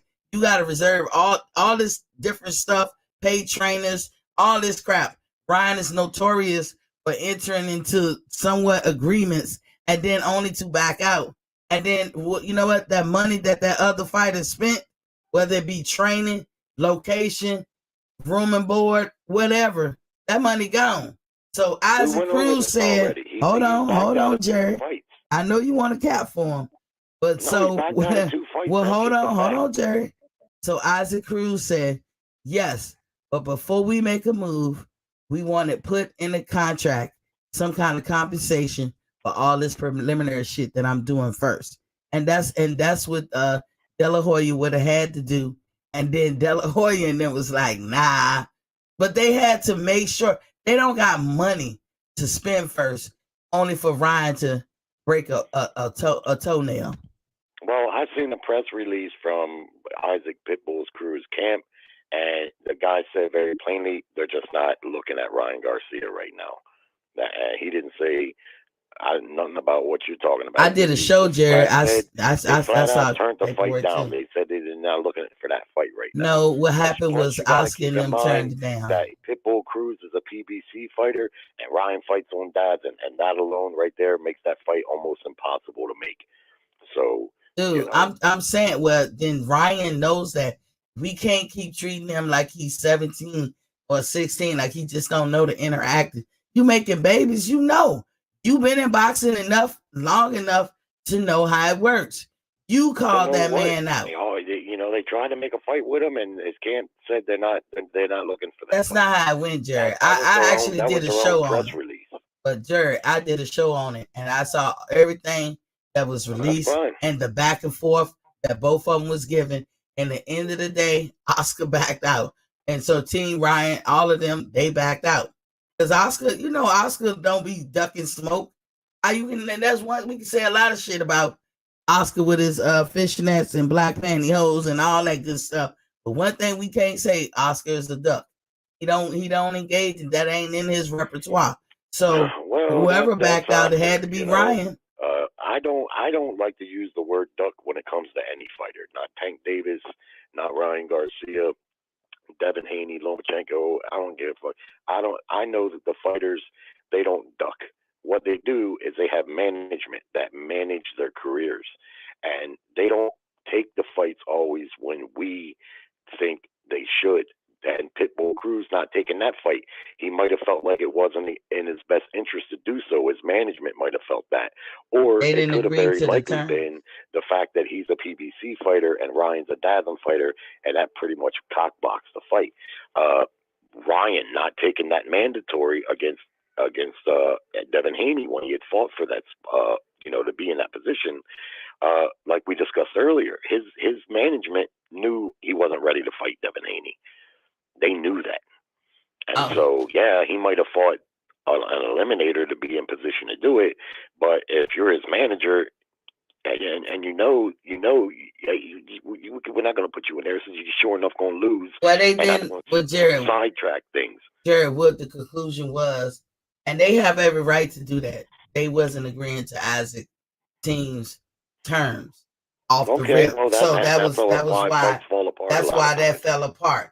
But they have every right. I'm not saying they didn't have every right, but I remember doing the show. I said, man, Isaac cruised and came up with the duck clause. I was happy because I was like, who'd have thought it? Who'd have thought it? But let me drop this on y'all, this nugget. So Team Fortuna wants everybody to know that they requested a higher weight limit. So Ryan and Fortuna are fighting at 140. And these things do happen in boxing, as long as ain't no title on the line. Like Ryan, he actually in the previous fight with Tego, they fought at 138, and that was in the contract. The reason why Team Fortuna requested 140 is because they said they ain't have enough time to get down to 135 when it was presented to them. They had 7 weeks, and that to them that wasn't enough time to drain him down to 135. But he do want to know his promoter Samson. I can't even say his name, the Cowicks or something. So they told that to Boxing, and that's according to his promoter, that because there was no title on the line, they could negotiate a catch weight, and this fight would be at 140. So just so y'all know that. Well, that's great. I think that's a great thing. Probably going to be a little easier on both fighters because I think Ryan is big at that weight, and that way the show can still go on because Fortuna was a little heavy. 7 weeks, that is probably the minimum. A minimum amount of time fighters have made weight and with less weeks of training, but I think that's just fine. That way the fight can still go on, and there's no title on the line anyway. So yeah, lace them up. I'm looking forward to the fight. And just so y'all know, so y'all can understand how much young Ryan gets paid. He got $1 million guaranteed for his purse for the Tego fight. He got 70% for the back end. I didn't even know that was a pay-per-view fight. I haven't bought pay-per-view in so long. I saw that fight, but that's what it says. I was like, was that a pay-per-view? But altogether, he got $3 million. Ryan made $3 million off the Tego fight. Just so y'all know. Yeah, it wasn't pay-per-view, so I guess there's some kind of way giving them back end money like PBC does. Yeah. For non-pay-per-view. The gate, because I did hear too that he sells out stadiums like the Staples Center. Last time I checked, the Staples Center is huge. So if he could sell out shit like that, then maybe that's his back end money. But I was like, was that a pay-per-view? I don't think that was a pay-per-view. No. Yeah, Ryan hadn't been selling tickets like that either. It's starting to come around for him. I think he did good in San Antonio. I think him and Tego fought in San Antonio, if I'm not mistaken. I could be wrong. But I think that was the worst fight. I think his last bout with Tego, I think he actually did do pretty good in attendance though. But his social media numbers had translated to big gate sales and stuff thus far. And in the same time, look at they haven't put Ryan on any kind of pay-per-views or anything, because if they did and it flopped, then that would, that would kind of like be telling that these social media followers didn't translate into revenue. Right. And you know what else? I be out here for years. I used to be like, oh man, they're gonna get cheated. Like talking about American fighters going to other countries. I mean, I was adamant about it. And I had to do a course correction mentally when it comes to that, as if fighters coming from foreign lands to our country don't feel the same way. So then I had to say, well, damn, girl, what you talking about? But in Ryan's case, Fortuna feels he's from the DR. Now we know a lot of people from the Dominican Republic comes and make their life in America a lot, and it's very easy. But United States don't own DR. They own Puerto Rico, but they don't own DR. So him coming over here, he actually feels damn. Dino dropped off. I don't know what happened, but he feels Fortuna that is that it's gonna be some in the cooking. It's gonna be baked in the cake on his ass. So he doesn't want for that to get to that point. So Fortuna got up in Ryan's face as Ryan's sitting there. He was pointing down at him because Fortuna's shorter than Ryan, and he was like, "Dude, I might have just gave you my ball cap, but please believe I'm just putting my stake on it. I'm coming for your head. I'm knocking it clean off." He said not only is he gonna knock Ryan down several times, but he gonna knock him out because he can't let it get to decision because he feels Ryan carries favor.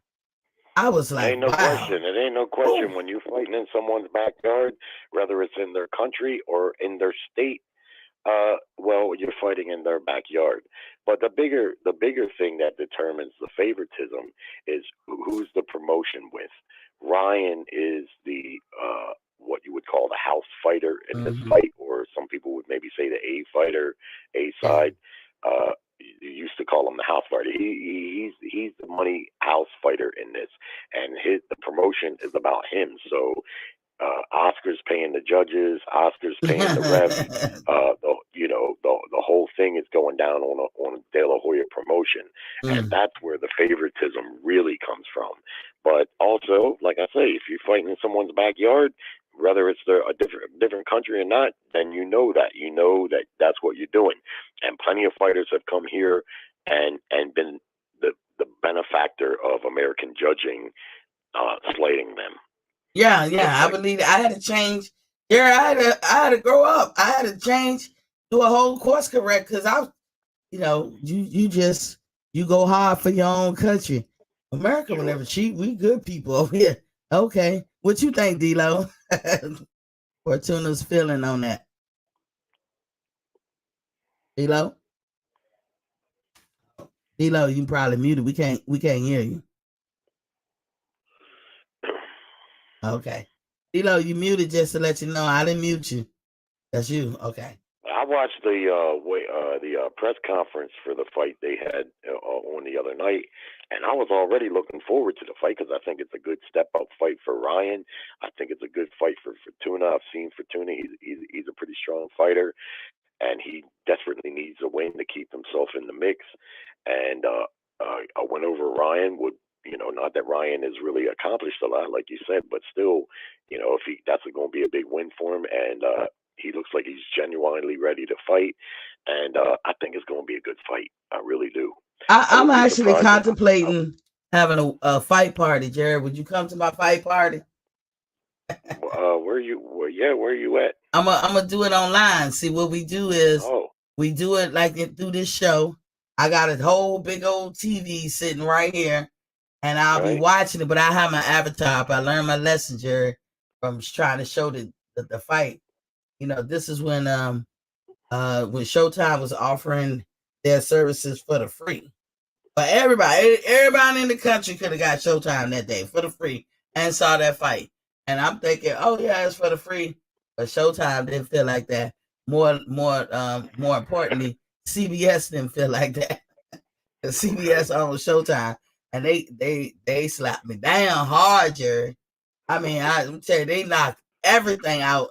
I can't even tell you everything I went through just to get my own shit back. It was crazy. I believe it. So I won't never do that again. But all of us are being here, Jerry. I'm surprised you didn't know that you couldn't do that. Well, I know you can't do it, but when they say free, I think I got caught up in the word free because I've never showed, Showtime fights before, but they was like free. So I'm like, okay, I'm not hurting your brand because right now you got this free promotion. Anybody with a TV and some internet can get Showtime, for the free. Like, let's say you don't got cable in your house. But if you got the internet, you can go to Hulu, wherever. You can go all kinds of places and pay and do the free showtime for that 30 days, and you would have saw the fight for the free. So how am I hurting you? I'm not taking away from you. You offering in this countrywide. But now CBS was like, And so I learned some lessons, and I tell people, I can tell you how to approach them, what to say and what to do. And it's funny, Jared, I had just not that long ago took a typing class. I know that sounds crazy, but for the degree I was trying to get, I had to take a typing class. So this typing class is not easy, people. It's like another English class on steroids.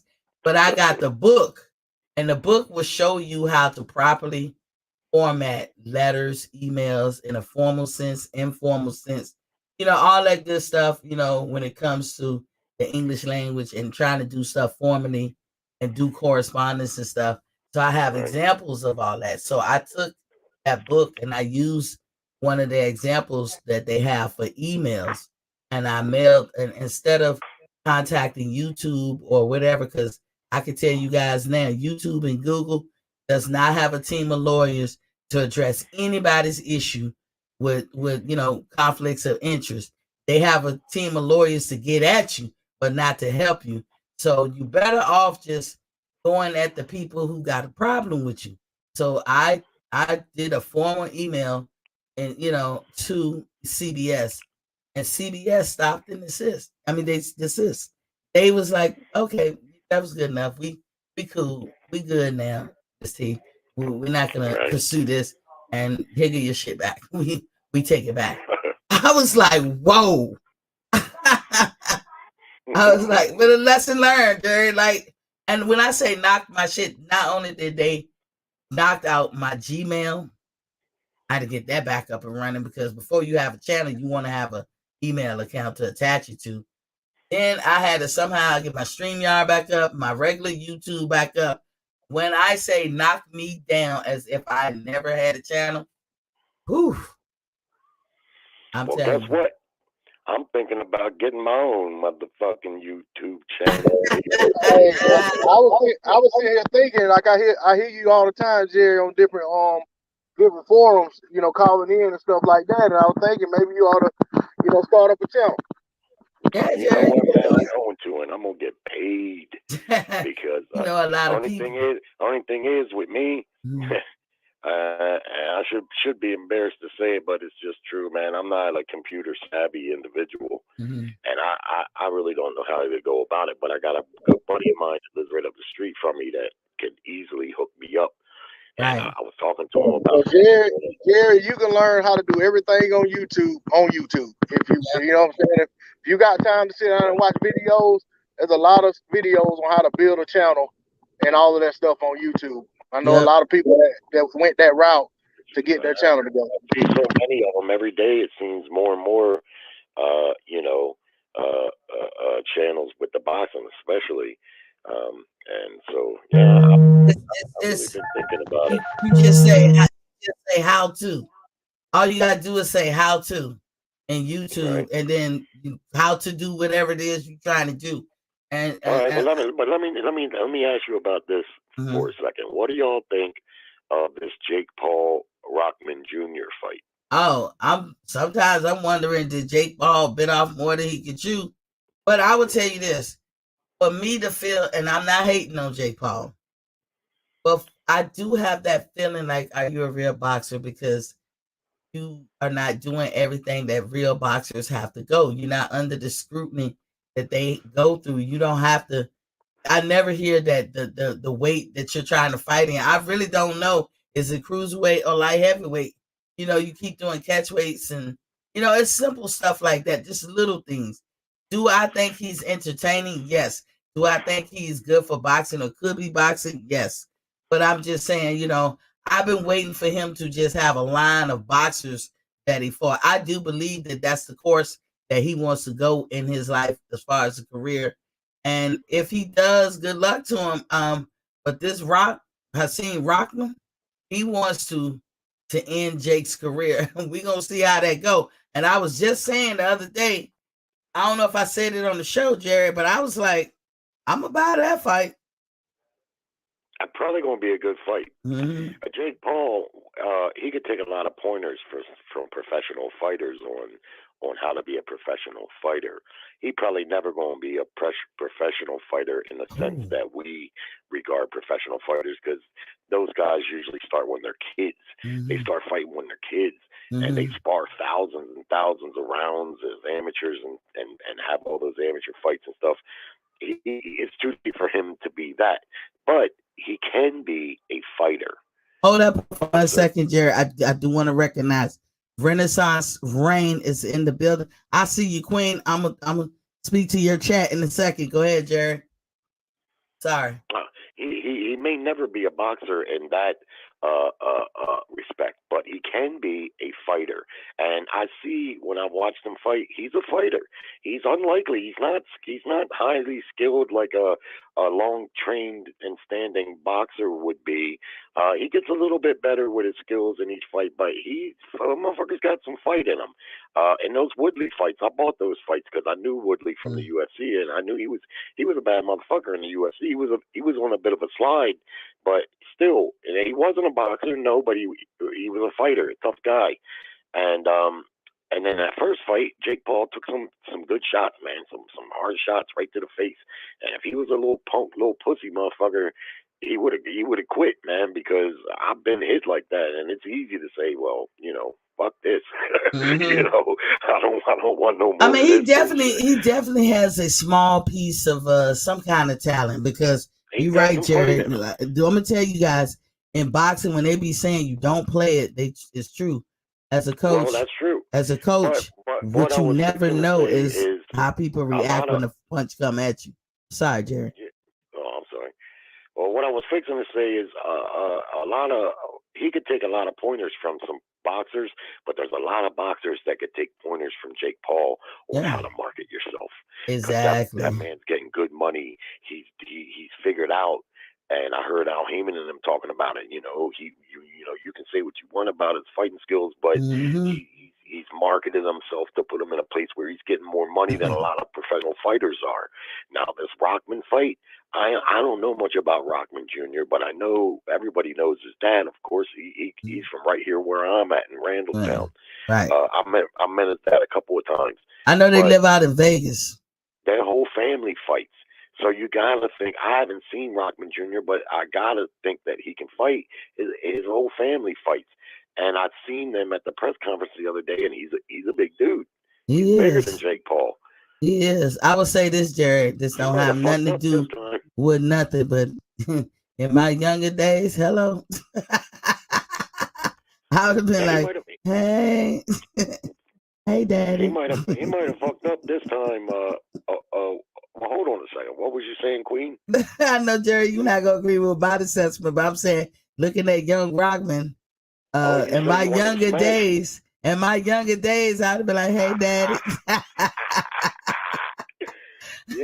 I definitely would. I was like, "Ooh." Yeah, he's a good-looking dude. He's a better-looking dude than his daddy. I gave him that. I was like, "Well, goddamn." Okay, let me get some of these chats right quick, Jared. Then I'm gonna let you cook again. Renaissance Rain said, she said Fortuna will throw the fight. That's going to stay. That's all I'm going to say about it. Then she also said, peace, Queen. I hope you have a good turnout today. I hope so too. Sometimes it's hit or miss. Y'all hit the like and share and subscribe button. If you haven't already subscribed, hit that subscribe button. D-Lo said he got a phone call.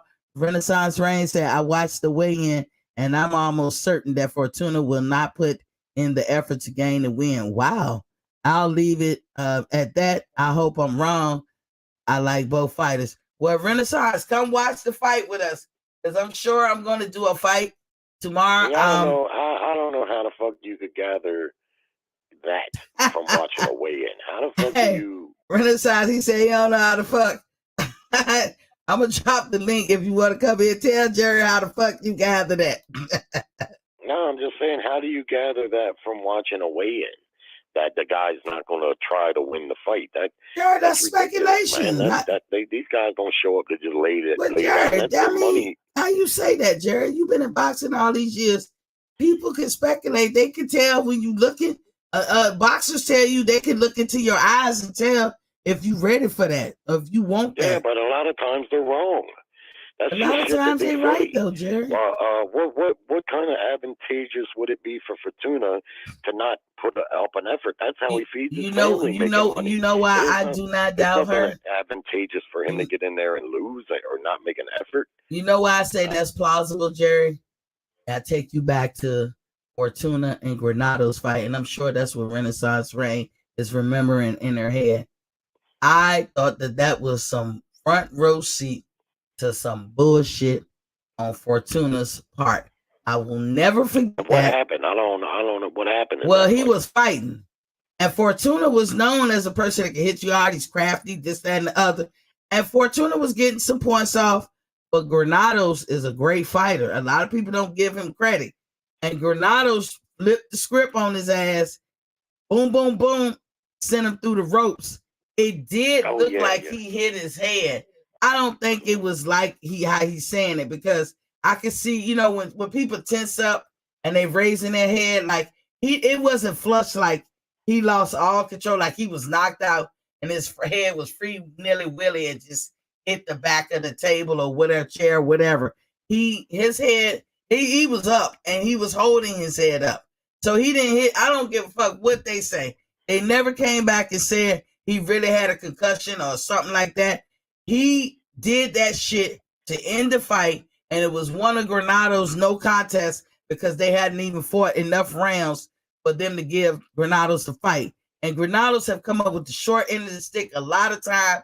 And I like him as a fighter, and I will rep for him because he has more than just as much as anybody else have had wrong things happen to him in his career. But the man is a great fighter, and Fortuna chose to do that. And I was like, this nigga like Lara, because I feel that way about Lara. I hated Fortuna for a long time, and I don't hate him now. I just don't trust him. So when Renaissance Reigns said that, you know what I was saying? It's plausible. She said, well, I can't say too much. Please feel free to disagree. I may be wrong. Just think Fortuna may get financial benefit to help Garcia get the win to keep his zero. Fortuna is constantly involved in controversy. I agree with you, Queen. I'm not going to force anyone to agree. Don't worry about that. We respect everybody's opinion here. You can stand 10 toes down. In the end, we all share our love. At the end, it'd be like, whatever. Let me ask you this. When you say he's constantly involved in controversy, outside of that fight that you just said, what else has he been involved in? Maybe I missed something. Dude, because when you see him fight, he is the person that when he ain't getting if he feel like he's losing edge, he will become grimy and do some grimy shit. There's a lot of fighters like that. Abner Mares this is why I don't like Abner Mares as a fighter. I used to, until I see Abner do a lot of low blows. And Abner was constant with that shit. To me, lots of fighters do that. Bernard Hopkins, he was notorious for fighting dirty when Earl Spence is a nut digger. I call them nut diggers. Earl Spence is a notorious nut digger. Abner Mares was. You say Bernard Hopkins. Well, then you got fighters like Lara. Lara definitely resorts to cheating in his earlier career when he fought Anguilla and he poked his eye on purpose. And just little stuff like that. Maidana, when he tried to knee Mayweather, when he bit Mayweather. I can rock with the occasional bows and this, that, and the other, because it's a fight. You're gonna run across some adversity. Some people gonna either on purpose or sometimes inadvertently do something to you. But to chronically do shit when you lose an edge, I can't stand that shit. And I can't stand when people try to get themselves leverage, even coming into I just hate it. And Fortuna is not above that. So I get why Renaissance Reigns said that. I didn't put it out there like that, but I get why she said it. Because he's going to bring a style that's going to make Ryan fight. It's going to make him fight. And that makes for a beautiful style matchup, if you ask me, from a fan's perspective. I don't like to watch a lot of jab and grab. I've had enough jab and grab. You ain't like Klitschko then. Klitschko wasn't my favorite. No, he was boring. At the end of his career, he got a little bit more exciting. He was a dominant fighter for most of his career, but yeah, he was kind of boring, When and I that's why he say he wasn't was born popular as here. shit. Towards the end of his career, he was still the champ. They wasn't even showing his fights here in the United States. They were in Germany, and HBO wasn't even showing them at the end because he was boring. Hey, But so Jared, I know you know people. Whatever happened to Ruslan Provodnikov? I know you had some contact. I know you know somebody because that shit is like without a trace type shit. Now I know he had a fight not that long ago over there where he from, I think in Russia. But whatever, why did this man fall off? because he was in too many grueling fights. What I heard was he basically retired uh, because he just, I mean, he got his eggs scrambled. He was in some crazy wars. He used to take all them punches. Kind of reminded me of that Australian guy um, uh, that used to be much the same way. He had a tattoo, looked like a big sunflower on his back, took up his whole back. You know what I'm talking about? Yeah. The little Australian dude was a welterweight. He used to be in fights that would just, I mean, they were crazy, exciting fights to watch, but the punishment he would take was. But here's the fucking. thing. I will tell y'all the little secret. Let me get these two chats because I always want to give my people in the chat. When we finish Renaissance, she said, I respect people's opinion, but I'm looking through my third eye and I admit I can be wrong. It's all good, Queen. You listen, this is a safe zone. We get it back and forth, get out. Hey, Jared, we get our blood flowing, don't it? We get our talk on because Jared said the same thing I said. If I don't talk to y'all, I'm gonna bore my family, my neighbors to death. So I gotta talk to y'all. I have to. Otherwise, they're gonna be like, bitch, if you don't get out of here, because I'm like, it's like if you line up 100 people, I'm the one, and then you gotta line up another 100 people. So I said, you know what? Let me go to the YouTube and find like minds like me. And Jared, you probably need this every day. So do I. Renaissance said, so it's a safe zone, Queen. You'll see us get at it, but at the end, we all hug it out. She said, right, I'm not going to argue with your guests. I just learned to let the sleep stay sleep. Hell, even I hate to get woke up. I hear you, Queen. And D-Lo said Granados deserved that W. He did. But let me tell y'all about Ruslan. I went to the Pacquiao Floyd fight in 2015 as a graduation gift to myself. When I tell you I was preparing for the next fight the year before, but I didn't know who it was going to be. But I say, you know what?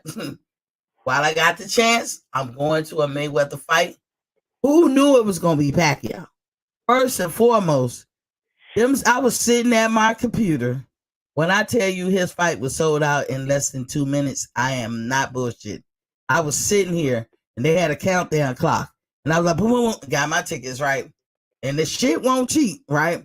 So I get to the fight. I'm walking, I met everybody who's anybody in boxing. We even saw Bishop Don Juan. Like I was running up to everybody getting a picture with Bishop. No harm and disrespect, Bishop. If you're out there, I just can't stand up next to a pimp and acting like I'm all happy, like I'm one of his hoes. Because that picture could say 1,000 words that it ain't saying. But anywho, I met Nate. I saw Floyd Daddy. Only person I didn't see was Floyd. And I saw Pacquiao team people. I mean, name it, they was there. I'm walking down the street. I run into Terrence Crawford. In 2015, Terrence wasn't as big as he is now. Man, I run into Terrence and I was like, hey, can I get a picture? Pleasant guy. I done met Terrence twice now because I met him again last year. Pleasant guy. He is fan friendly. He took a picture, whoop de woo. I'm walking that street and they was doing some kind of construction. So everybody had to come upstairs into this thing just to get across the street. And it was like traffic going one way and traffic coming the other.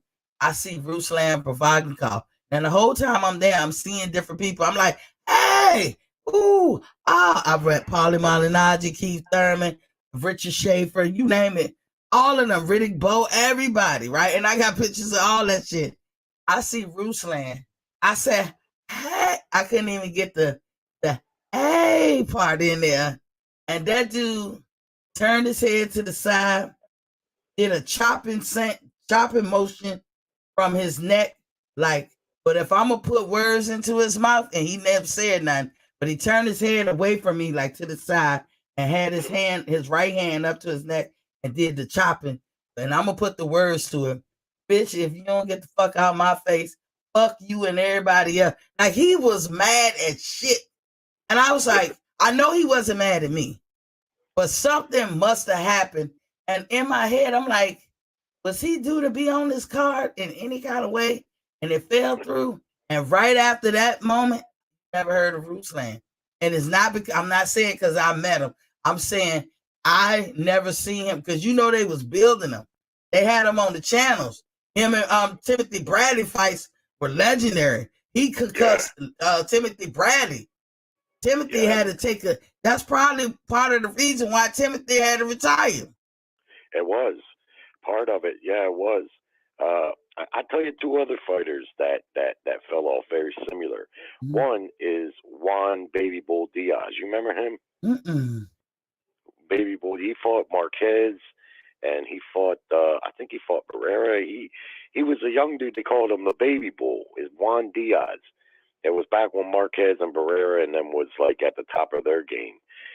He was a contender in the division. He was a Mexican kid, had a baby face, but he could fight like a motherfucker. He could really, really fight. But his career was like, I don't know how many fights he had. He probably had more fights than what I remember, because, you know, the Mexicans a lot of times have a lot of fights. Again, you know, they'll have a lot of like just showcase fights. But he was a badass, man, but he took so many punches. His fights were so grueling that he like rose to the top real quick. He won the title, and then he had a few fights, and he fought Marquez, and that was a hell of a fight. And then he went away. And another one is a guy I was real big on. I thought was going to be better. Is Devon Alexander. You remember him? Devin? Is it you trying to say Devin? That fought with Cunningham? Devin Alexander. You know, I follow him on Facebook. He follows me too. Does he still fight? He does. He does. I did see him fight not long ago, but I think he lost. Not often. He's a happy, well-adjusted guy. But I think he hasn't retired officially yet. I won't know how often he fights, but I think he had a fight not that long ago. He was trying to big up his brother. His brother is back into the game and everything. I was really trying to get him to come on. I like him too. He's an excellent fighter. But he was a hell of a fighter, but it seemed like he got up to where he was up at the championship level, and then he took a loss. I can't remember who it was he fought. He lost to, and it seemed like that fucked him up. After that, he just fell off. It wasn't Maidana, because he actually beat Maidana. I was shocked. Like some of these fighters who beat Maidana. I'm not sure who it was that he lost to. I can't remember. I'm trying to think too. But he lost his title, as I remember. You wasn't expecting him to lose, though, right? Was that?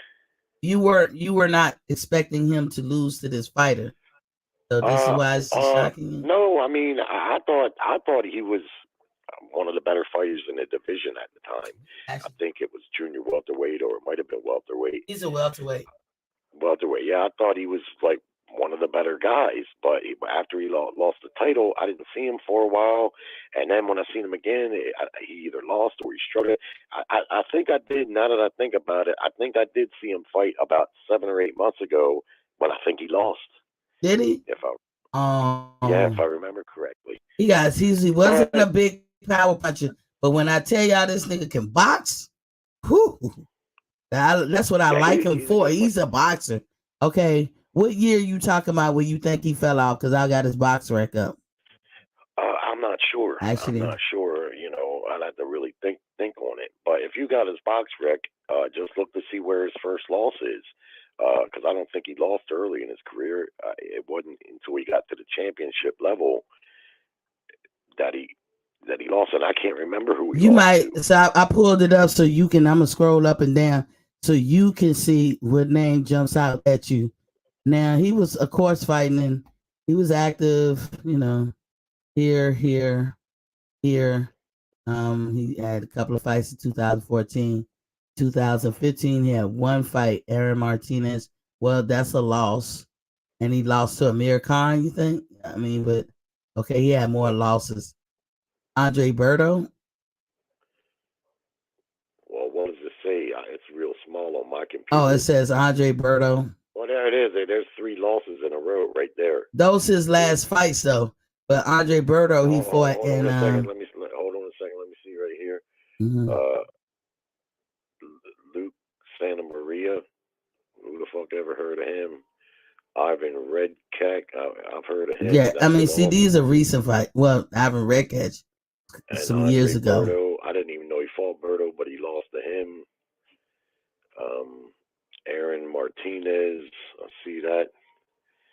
Yeah, which is the first loss? The first loss, let's go from the bottom up just to make sure. The first loss was Timothy Bradley, but he was still fighting. That was in 2011, so it can't be that one. The second one was Sean Porter. And that was in 2013. He fought Sean? Mm-hmm. Porter. And then he lost to Amir Khan in 2014 and somebody named Aaron Martinez in 2015. And I want to say he was still in it to win it, but you know his story. He actually had a real medical incident, and the doctors really did prescribe him some painkillers or something.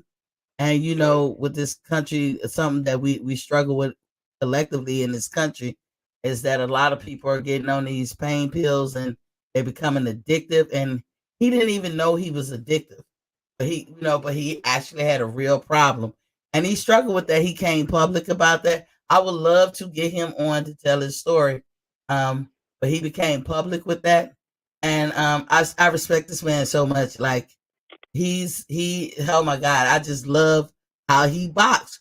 I be in my head looking at boxers and being like, why you can't, if you could just be like him just for a moment, Lord, what would happen in your career? Because Devin Alexander is not the biggest power puncher, but the dude is but a you always complete felt like you got your money's worth watching him, and that's the type of fighter I like. I like to feel like I'm getting my money's worth. And if you're a pure boxer, I don't mind that, but you gotta be show me some pure boxing. Some you gotta mesmerize me with them skills if you're gonna be a pure boxer. This guy has been in there with monsters, y'all, monsters, and he won. And why did he win? Because he was a pure boxer. This is one of the fighters that helped me formulate my mindset the way it is now when it comes to boxing, because the things he was doing to me was defying logic. But I was like, oh my goodness.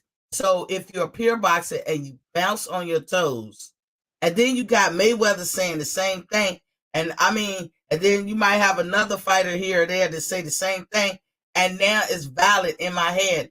A pure boxer, I'm going to give them the benefit of the doubt over any type of boxer, period. And I don't be capping, because I seen this man beat some hardcore people, but just being able to outbox him. Who, Devin? Devin, yeah, he's fast. He know how to spin. That's what I'm saying, though. But what I never seen him do was jab and grab, jab, grab. That turns me off right away. If you're telling me you're a boxer and you're a master boxer, well then I want to see some master boxing. I don't want to see just a strategic thing where you pot shot a jab and then you avoid combat to grab or to move. He didn't do any of that to me. You saying he did that, Jerry? No, I'm saying he didn't do that. And he was in there boxing, but he was fighting. He was fighting too, kind of like the Charlos do. When I first started watching the Charlos, I ain't gonna lie, they got on my nerves a little bit. I thought they was barking a little too much, but I've really come around to them because they show up to fight. They box. They're not just face first brawlers. They don't just come in and face first and brawl. They box, but they fight. So when I watch them fight, I always feel like I get my money's worth. They show up in good shape and they show up to fight. And like I say, they don't just walk in blindly and just face first, Donnybrook, but you feel like, okay, you know, these guys are out there, they're boxing and they fighting too, and that's what I like. You know what you know what else I think when I watch him fight? And I know he's getting older, you know, he's I'm not sure how old he is. Let me see where it's at. He's 35. Okay, so he's mid-30s. With Devin, you get the feeling like I don't think that you would leave, not his coach, not him, and be feeling like he didn't leave it all in the ring. I don't think you get those feelings. I don't think you get those feelings where, you know, or you get those feelings like when I watch him, I'll be like, he dotted every I and crossed every T. Oh But the yeah, other guy was the better man tonight. Like if he lost, that you can't buy that shit in a fighter. no, And for that, he's top billing for me. I love this guy as a fighter because that's what he leaves you thinking. You don't ever say, damn, you sorry, you don't go through that yeah. if he lose. That's what I'm You saying. yeah. That's what I'm saying.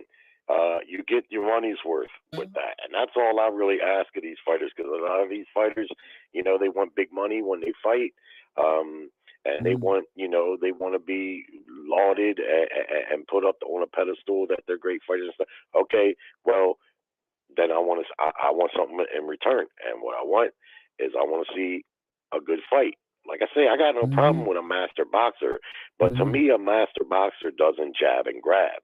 They work off the jab Mhm. to let forth the rest of their offense, kind of like Ray Yeah. Leonard. And I constantly bring up Ray Leonard. Ray's my favorite fighter, so I'm partial to Ray Leonard, but Yeah. I would tell any of these young fighters, man, go watch Ray Leonard's fights. Watch Yeah. that motherfucker because Ray Leonard. One thing about Ray is, first off, Ray got a lot of stoppages because he would throw combinations. Right. Now he could punch. He was a good puncher, but he had that great hand speed. And one of Mhm. his biggest and best assets was he knew when, okay, I got this guy stunned, but I'm not going to go in there and load up and wind up Mhm. missing on a lot of big shots. I'm Mhm. just going to go in and let my hands go, and I'll get the stoppage that way. Oscar De La Hoya was pretty good at that too, but Ray Leonard was the best at it. Ray And Leonard, another complete boxer. And like you yeah, basically saying, he knew when to hold them and fold them and walk away. He hmm never hmm ran, but he knew how to use that ring generalship. He got that damn pack. One thing I like yeah. about Ray, he's another fighter. When you leave the ring, he be like, he dotted every I and he crossed every T. You knew I you was mean, getting shit. entertained and you were getting your money's worth, and Mm-hmm. he was going to chase greatness. I had a big discussion the other night about Floyd Mayweather, and talking about Ray Leonard and Ray Leonard. You know, he would chase greatness. What you know, he had no problem taking chances.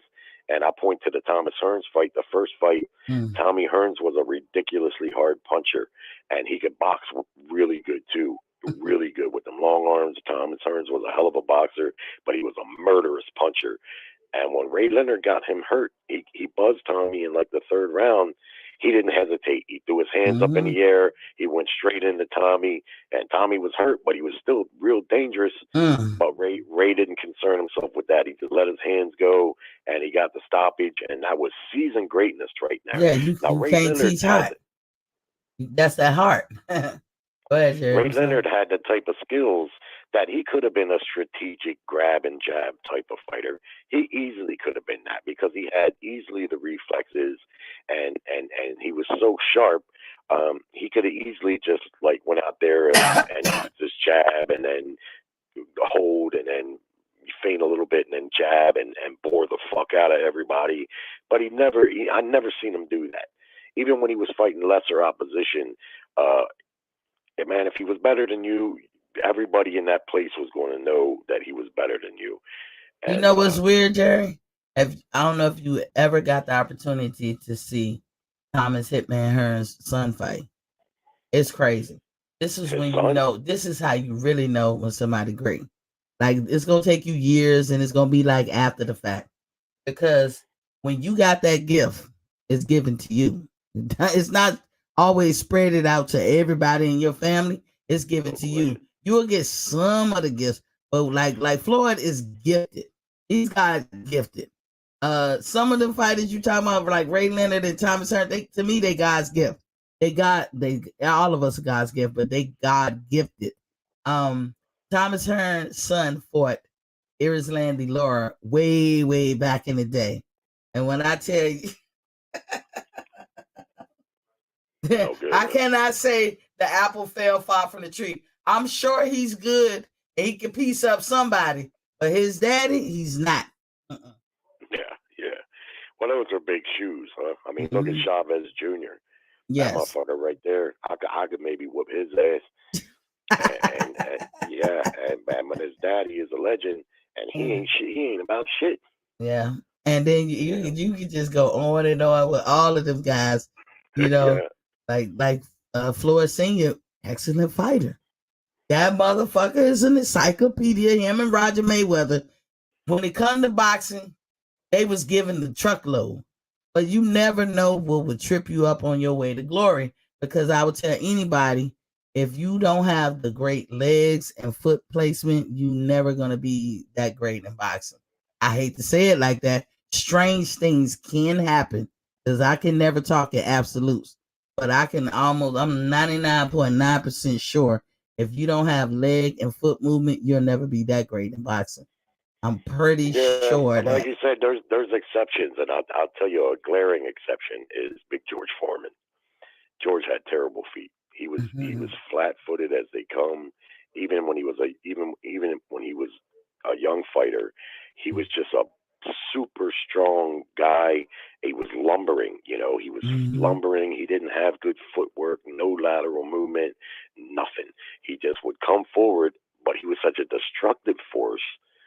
He took up half the ring when he stood in it. He was big as shit. I met George Foreman one time, and I shook his hand. And I'm gonna tell you right now, I ain't never felt a man's hand that felt like that. But it was huge. Felt like a female. It felt soft and supple. I almost felt like a woman when I put my fucking hand inside of that man's hand. Damn! Oh, you say he demasculated you for a hot second. Oh yeah. His hand felt like a ham hock. The bones in his hand, I couldn't imagine getting hit by a hand like that. And some of his fights I don't even like to watch. That's how bad he destroyed them folks. Some of his fights I ain't like to watch. Like that Frazier fight. Now Frazier is one of my favorite fighters because he defied logic. And that's how I feel about Devin Alexander here. Even Floyd, when I see fighters to me that defy logic, I'd be like, and they that great, I'd be like, because I don't know about anybody else, but I love to see God gifted people. I love to see the gift that God gives different individuals. It don't have to be in boxing. It could be football, basketball. It could be tennis, shooting. It could be anything. But something where you can look at that person and say, ooh, God poured the bag out on you and gave you all the gifts. Because you got gifted, like Pernell Whitaker, God gifted. And I'm a Christian, Jared, so I just like to see that gift that God bestows on certain people. I think is beautiful. Well, let me touch on one last subject. I got to run up to the store here, but I seen today that they saying now Crawford and Spence in the fall in September. I think it was September. I seen it. Did you see that? No. How much stock we can put into it, I don't know, because they've been talking shit for at least a few months now. It depends on who said it, Jerry. Who said it? I just was cruising on YouTube and I think on Blue Blood, I seen a couple places where they were saying, but the rumor has been, we know it ain't going to be the big summer fight because that's going to be Golovkin and Canelo. They already scheduled that fight. That fight's already made. So they're talking about Spence and Crawford. They've been talking about that's going to be the fall. That's going to be the big fall fight for the fall. But what I'm saying is, if that is going to be the fight, and if they are going to fight in the fall, they're going to have to announce it sometime within the next 2 weeks, because so they can get the promotion off. So if they're fighting in the fall, we should be getting direct confirmation within the next 2 weeks if they're going to be fighting in September. And you know, like anybody else, you, me, and everybody else, I was thinking about the fight again today. I think about the fight every day because you know, one day I'm thinking Spence going to win, the next day I think Earl is going to win. They're gonna drive you crazy. Your hair gonna be man. gray if it ain't already gray, Jared. I know, man. I mean, damn, it's fucked up, man. But see, and that's the thing. As boxing fans, we just don't have a lot of control over it. We want the fight. The hardcore fans want it. Um, I just, you know, and see, a lot of times, and you can probably attest to this too, when it's a highly anticipated fight, a lot of times it doesn't live up to the hype because we waited so long and so much hype got built up. Pacquiao and Mayweather's a perfect example, but there's tons of other examples where a big fight just didn't. You watched it and you just knew it was going to be a kick-ass fight, and it wound up not being that. I just don't see that with Spence and Crawford. I think them two will put on a classic. Me too. Well, Jared, look, give me your closing thoughts. And because I ain't gonna be too much longer. Shelton just came in the building. I'm gonna give him the floor in a minute, but give me your closing thoughts. And thank you for coming in. Hey, Jared, get your friends to come over here and hit that like, share, and subscribe button, y'all. Get your connects at Bob Arum Enterprises. First off, I ain't got no friends. Not that would subscribe to boxing. I wish I did have some boxing buddies. I don't know. I just, you know, I don't have them anymore. Lost touch with the few that I did. Bob Arum. Very simply about Bob Arum, I could give a shit about Bob Arum. My only thing about Bob Arum is I don't think he's racist. That's it. I just don't think he's racist like some people think he's racist. I just don't believe that he is. And that's it. Beyond that, I don't got no troubles with Bob Arum. He's a fight promoter and he lies just like they all do, you know. Those guys are kind of the scum of the earth. You know, but it is, you know, it is what it is. But wink, nah. That and then the only other thing is like I say, I'm looking forward to a good fight this weekend, and so you know that's that. At least I get a little bit for my money, you know, because Daz and they put on some bullshit a lot of times. Well, if it's on the zone, so I gotta make sure I got the right time because I was waiting for a fight on the zone and had the wrong time and totally missed the fight. You know, you can always go back and look at it later. But I'm going to be looking at the fight, y'all. So if y'all want to join, it's going to be like we all sitting in the living room together watching the fight. I'm going to go be online. I'm not actually showing the fight. So you guys come through. Y'all be in y'all living room. I'll be over here. And we all can sit there and comment. We'll be watching it together. So you're more welcome to come, Jerry. Look out for my thumbnail. But thank you for coming in and everything. Okay. Have a good night. All right, Jerry. Peace. All righty. Bye. Shelton is in the building. What's poppin', King? What you got on it? What's up, Miss T? How you doing, man? What's been going on? I'm good. What y'all chopping it up with? I was just cooking on the Ryan. I'm surprised that I had enough to just really talk about him because I had another subject about Wilder, but I'll do it another day. But you know, his fight tomorrow. And I'm just highly shocked that he didn't even pull out. Like, you know, I couldn't put no credence in Ryan because I know Jerry says, you know, in full disclosure, y'all, Jerry says that he don't feel that Ryan is a duck. But every time I think of Ryan, I want to play his song. And so that's how I think of Ryan. Yeah. Because he constantly pulls out of fights. But he knows now that if he had pulled out of this fight, his credibility would be shot. Because he already ducked this guy once. Yeah, he tried to fight him. Now, Javier Fortuna has stated that he's going to take his head off. He's knocking him out. Not only is he going to knock him out, he's going to knock him down several times. And the reason he feel that he's from Dominican Republic, he don't trust the states to, you know, to carry, you know, to be fair, I guess. And but he saw what happened.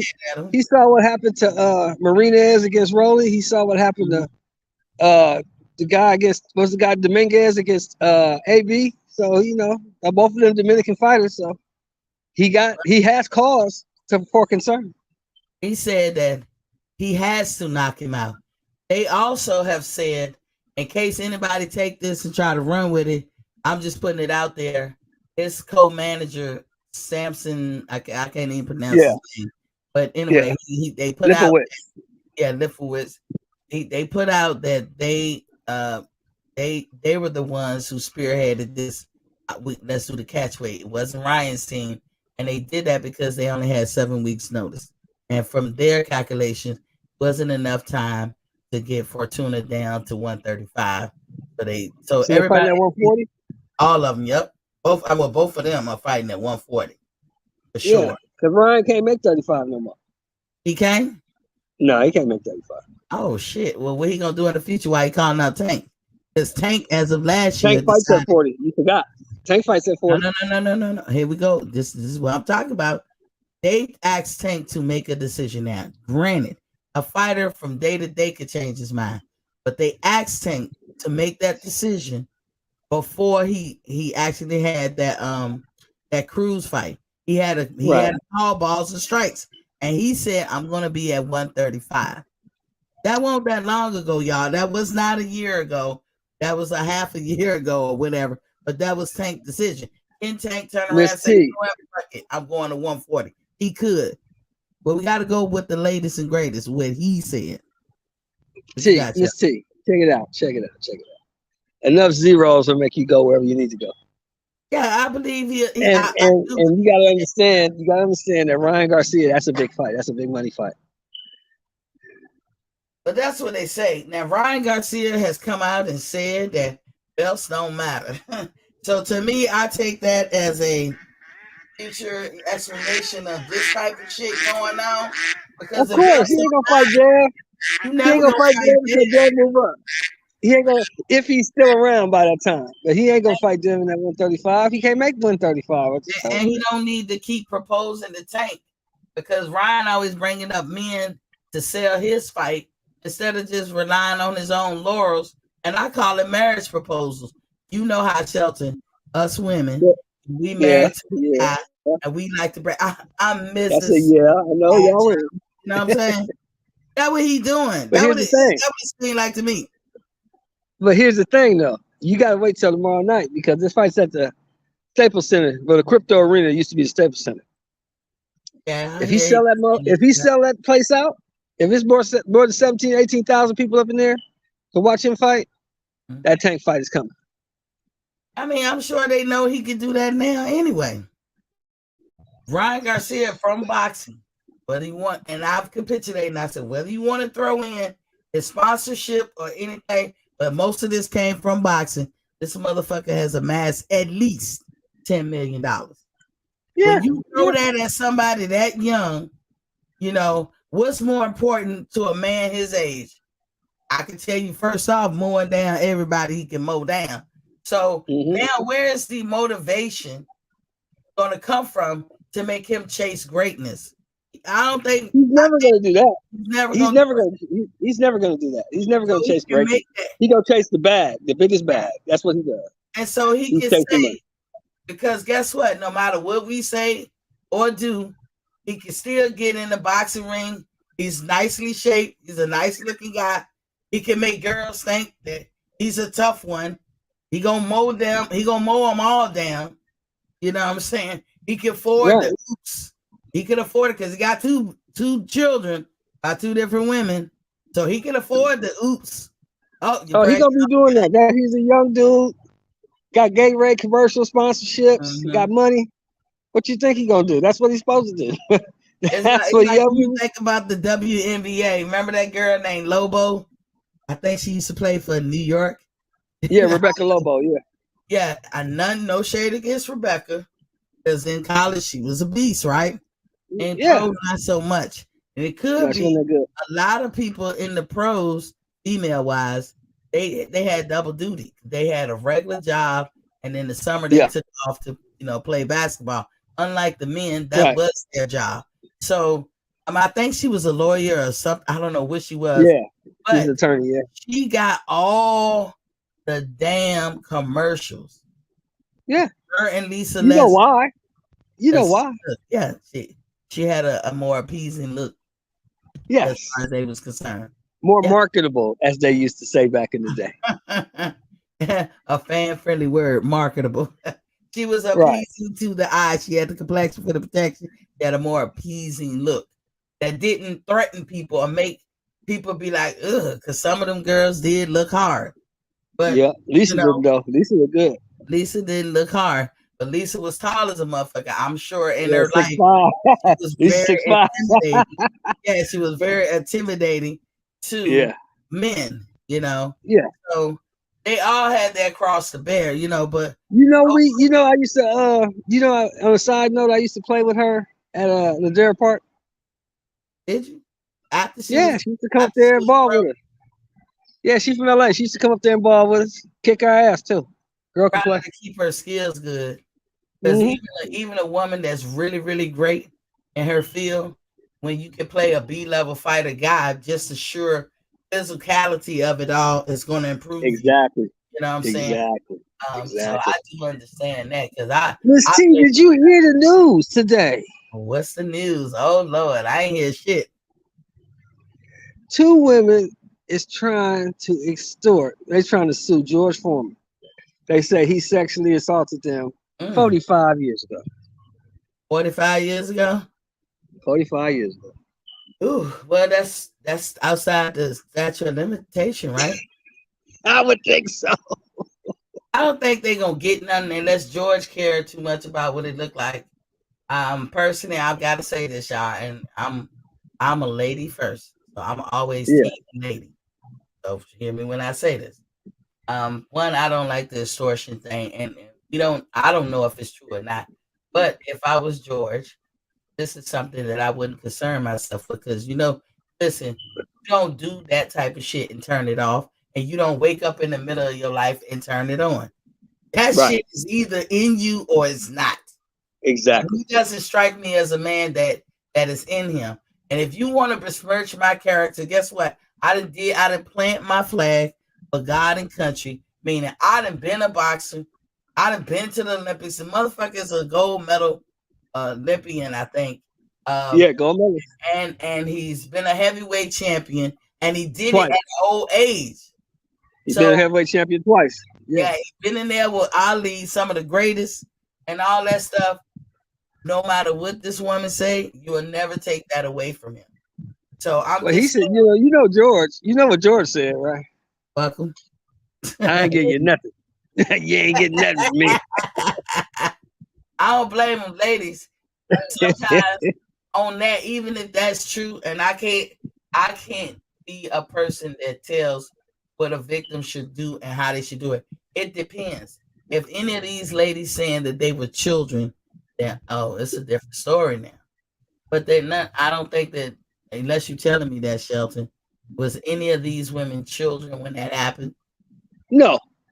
So then, yeah, ladies, terrible things happen to all of us, and that is one of those sleeping dogs lie type things. You can talk about it. You can maybe even turn that thing that you went through into some kind of motivational speaking or to help somebody or whatever. But to ask for money when you muddy it up like that, no, because that part I don't get. Because if he did, you don't get over that shit.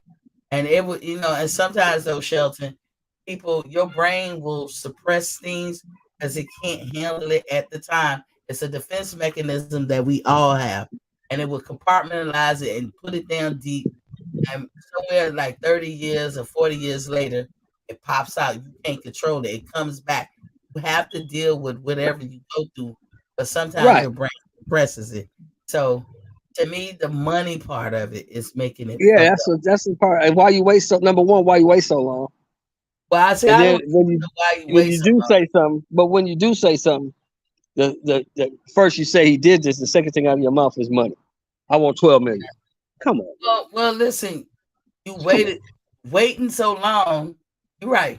Waiting so long has a factor in everything, but never the factor should be like asking somebody why you wait so long, because that's sometimes how the human body works. Like we all Now I can't say we all. Everybody my age and a little bit behind me, we all got that same story. But Right. and sometimes we suppress it, and it just pops out later.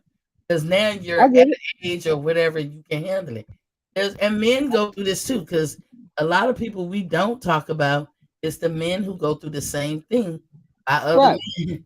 And they do the same, they have the same responses, the same MO, that women go through. So I'll never get into why you wait so long. But what it does factor in, what I would say to those ladies, if they were in front of me, I'm like, the fact of the matter is that it's been 40 something years. So what you're trying to recoup is not logical. So you Right. should probably let that go. But I would never say, why you wait so long? Because that's how it normally works. I never experienced it, so I'm not gonna speak on the psychological aspects because I'm not versed in that. But I'm with you when you say this happened. That's the first thing out your mouth. The second thing out of your mouth is $12 million. Yeah, I look at you sideways now. George Foreman had to pull himself up back from the mud. Y'all hit the Yeah. like, share button, and subscribe button, please. He had to pull himself up from the mud because, at one time he was damn near broke before he did that George Foreman grill. He damn near broke before he started back fighting. That's why he started back fighting. That too. Yeah. And them That's why he motherfuckers got back in the ring. This is what I was telling Jerry earlier, and I said, "Oh, I love to see God gifted people. I don't care who you are. I don't care what the discipline we're talking about, but I love to see it because I love to see that God, chose you, somebody, Right. have these gifts. It's beautiful to me. And George Foreman Yes. is God gifted. I think Yes, so. he is. Because you know how you know somebody God gifted? Because they keep doing it. It's effortless. This is why you know when you being where you supposed to be, because the shit'll be effortless. When shit is hard and it seems like it's up here and battle, like I'll never tell you to quit though. That is not the answer. But when you trying to do something, it's hard. Like when I was going for my master's degree in history, I'm a history fanatic. I'm great at this shit. You hear me? I was born to do this. This is one of God's gifts to me. I'm good at this shit. But I was going to this school.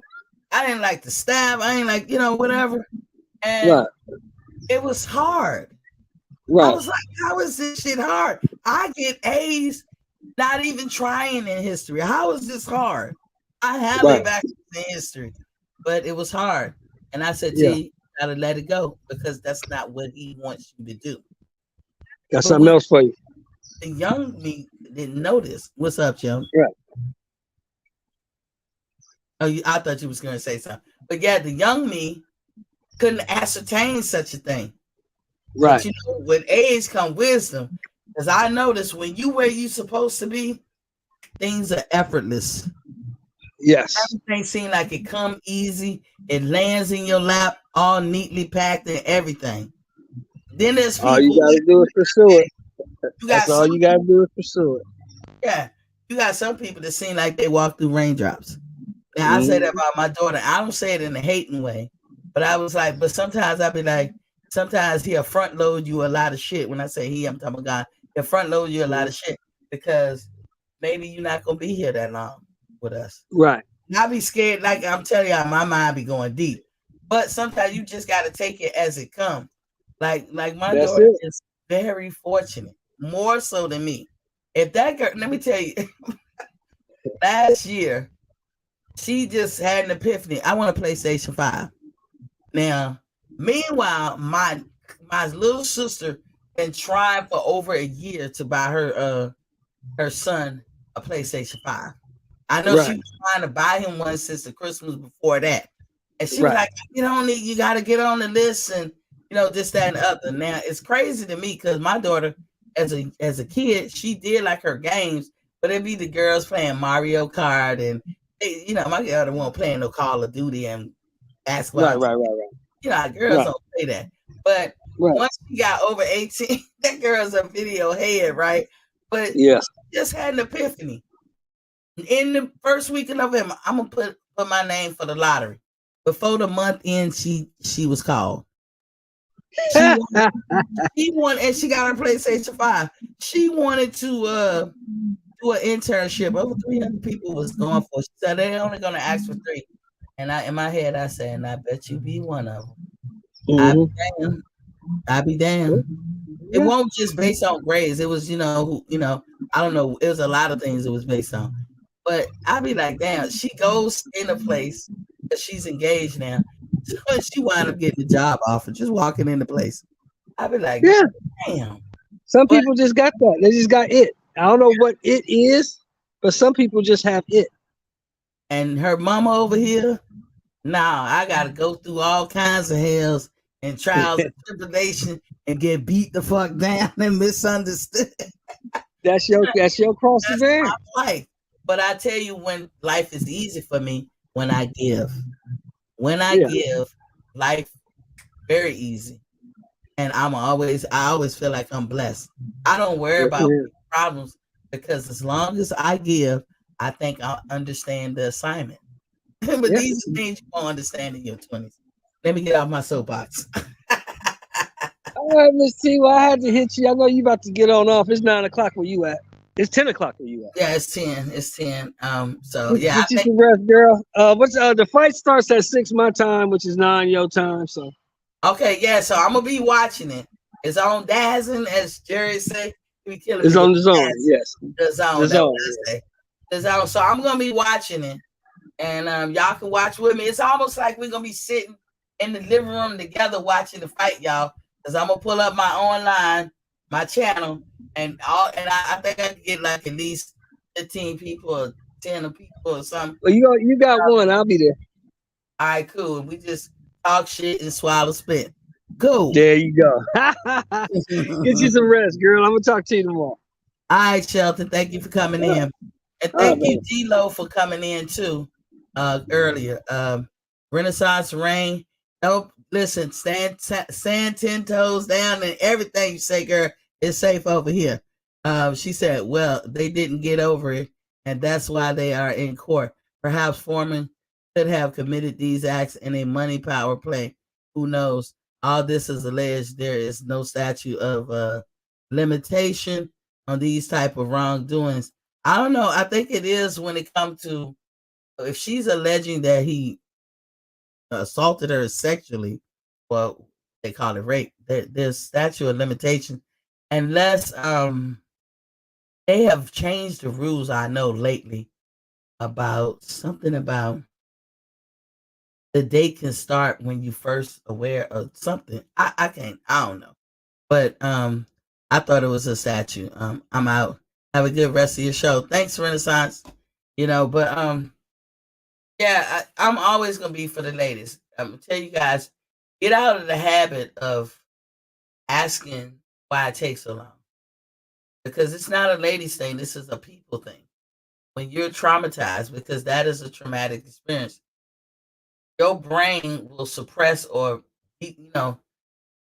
put down anything that it finds complicated to handle. Your body knows itself better than you, and that's a fact. So sometimes it do take people long. Not everybody has a response that they think they're gonna have. For instance, like people will say, you know what, if this happened to me, I will do that. A lot of us say that. I like to think if you come up in my house unannounced, that I will unload my shit off and I'm gonna squeeze some shit off. But will I actually do it? I don't know. But I pray to God that nobody tries me. I really don't want to find out when I do it, But I mean, that's what happens. If there was a statute of limitation, Cosby wouldn't be in prison right now. But that was different. How they went about that, Rain, with Cosby. That's why he out of prison. He's out of prison, to my knowledge, unless he got arrested again. But whatever they agreed to, some kind of way, it was some tomfoolery in the courts, and the higher courts had to rein all that shit back in and let him out of prison, because some shit was sealed off, and in order for them to get him in court and arrest him, they had to break the law to get the sealed documents and woo to woo to woo to woo. The higher courts had to rescind all that, and they let him out. That's the last thing I heard. I haven't heard that they put him back in prison. But yeah, so that's what's going on. And because they unsealed it, they broke the law to get the evidence they needed. It cannot be considered valid or valid enough to hold him.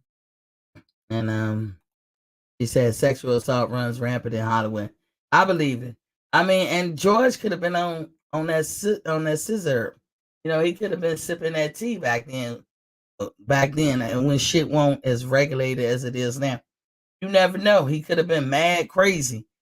I don't know. George was quiet and he was very intimidated. If you go back and look at George back in the day, he walked around like his shit didn't stink.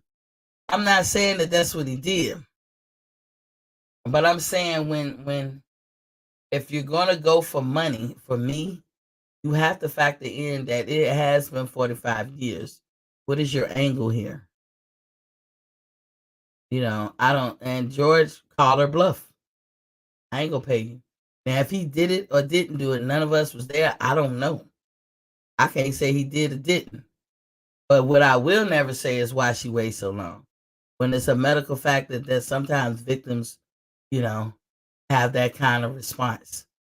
And a lot of guys be like, oh, I've never been touched and I don't understand. But guess what? If you, man or not, get touched or have that become a victim, you could very well have that same response. There's a lot of men walking around, and we just deal with our country, who have been victimized like that and has never said none. These are probably some of your habitual cheaters. These are probably some people that do bad things to themselves, take like risk takers. These are your woman beaters. That's what they look like. Because they so traumatized, this is what they manifest themselves to be in. Instead of facing the trouble. Any kind of trauma you face, just understand as a person, you're going to have to face it and address it. Vet it, get closure and all that so you can move on. But you cannot, with absolutely certainty, say how you're going to do it. Neither can I. I think how I'm going to do it. I got it mapped out how I'm going to do things, but it don't ever work like that. So, you know, I'm not mad that she waited this long. But what I would do is take that experience, I would go on the road with it. And George might be like, I need you to cease and desist with this shit. And then I'll be looking at George like, hey, this is my truth. And then George going to have to say, well, I'm going to take you to court. And then, Houston, we got a problem. There's a better way to approach some shit. But to come straight out the bat and say, I want 12 million, she kind of put her foot in her mouth. And hey, I'm for the ladies. Because I know this happens a lot. As a matter of fact, I'll make a statement. I don't know nobody my age that this didn't happen to. Now, the generations way behind us, and I mean way behind us, you guys are very fortunate because it was my generation that said, this shit ain't going down no more. But I don't know no woman my age that this didn't happen to. And you can hear a pin drop. Yes, I'm saying what I'm saying. Nobody, including myself. So I'm just saying, you know what I'm saying? Like generations and generations and generations behind us, and that could be 20, 30 years. We as parents was like, never again. We're not having this. Every generation that has been going forward since I've been here on this earth has been getting better with and being more stringent about stopping certain infractions. And we get better and better as the years go on. You know, I was very particular. I was worried about the landscape. I was worried about who come around. I fashioned my life in such a way so that can never be the case. Because if it happened on my watch, how I felt, would I actually do it? I don't know. But how my mind was saying I was going to handle it, was like, I'm killing everybody standing out this motherfucker. Everybody got to die. I know that's strong words, and that has happened, and that has come and gone. I don't have to worry about that no more. But I'm just being honest how I felt. Like, this is how I felt. This is what I thought I would do. So I'm not making light of her allegations. And I damn sure won't make light of anybody who take the time that they take to, to reveal their truth. That should never be something on people's mind. I think we as people need to get off that. But it don't mean that you don't factor in how much time has passed. You have to factor in. You have an angle, you have an agenda, so you have to factor in that time frame. And that was a way that she could have did it. I would have took the shit on the road and been like, this is my truth. Everybody would have put a battery in their back and put a microphone in their face and be like, girl, you don't say. He did what? He would catch wind of it. Be like, hold on, girl, you gotta have to stop saying that shit. That shit ain't that ain't true. And then when he approach you, because he's sick and tired of being labeled as that, then you be like, yes, it is. Then you have your moment. And then the next thing he gonna do is, I'm gonna sue this girl. He might not even approach you. He might just straight take you to court. Then you get his ass. That, to me, would have been a better approach than to come off the rip and say, hey, you did this shit 45 years ago. I need my ends. I need 12 million. Because I ain't never got over it. Nobody's going to help you. Nobody's going to come to your rescue. And if that's really true, that's unfortunate. Because you are not getting closure. Not because you're not getting money. It's because you are not getting closure. And you have to have closure in order for you to be mentally stable completely about that situation. But that's all I'm going to say about it. Thank you, everybody, for who chimed in. Anybody who listened to that, learned something. If you didn't, I a lot of times hope, like every time that we're on here, that we all learn some things or whatever. When you know better, you do better. Don't forget to hit the like, share, and subscribe. Subscribe if you haven't already. I come on Monday through Friday from 7:30 p.m. Eastern Standard Time. Tomorrow, when the Zone put on this fight with Ryan Garcia and Javier Fortuna, Rain had a plausible outcome that she thought could happen, that she think she wouldn't put it past Javier Fortuna for throwing the fight. I can't disagree with her. I didn't put that out, but I can't disagree with her because of that Granados fight that they had a long time ago. Me personally, I can't disagree. But I also put out what the guys actually said. Javier Fortuna feel like Ryan is going to catch favor, or he carries favor, especially here in his backyard. And him being from Dominican Republic, he think it's going to be some cooking going on. So not only is he going to knock him down several times, he going to knock him out. So, and again, that's plausible. I can't say that I disagree with how Javier Fortuna feels. And before anybody make hay about the fact that they fighting at 140, these are both 135 pounders. Javier's team have come out and said, yo, that was us. Because they gave us 7 weeks notice. And for us, that wasn't enough time to get down to our, base our weight of 135. So how about, can we fight at 140? And they said Ryan didn't hesitate, didn't blink an eye. Sure. So Ryan and him contracted weight of 140. And Ryan claims he's going to knock him out. Ryan saying that this is a big premier fight that's going to show us something. I say Ryan is still a duck, and I base it on what I've seen in the past. But I will say this boy is a draw. Now, if he having this fight, as Shelton said, at the Staples Center, the crypto arena, and he sells that mug out, then Ryan has that luxury. As long as he fight at the Staples Center, can he sell out the Barclays? Can he sell out Atlanta, State Farm, or the Mercedes-Benz? Can he sell out certain places in Vegas? That what I be saying. I'll say that for Errol Spence too. Well, he always want to fight in Dallas. Can you sell out Vegas? Can you go to New York? Can you sell out Madison Square Garden? Can you sell out Atlanta? and you do it other than the places y'all picking, that will tell me how big of a star you are. I don't negate that Errol Spence is a big star or Ryan Garcia is a big star. But when you're talking about these are the cash cows, they bring in people in the gate. When you do it like that, because I know Floyd, it don't matter where he go, pretty much in this world, he gonna sell it out. That's how they feel about Canelo. It wouldn't matter where you put the fight with Canelo. They feel he'll sell it out. I don't think so. I don't think Canelo can sell out in New York. Maybe, maybe not. Maybe people will spend that money for a one-off, but Canelo couldn't back to back to back and say, okay, my next 5 fights gonna be in New York, and you're gonna see a decline. I don't think Canelo can sell out Atlanta.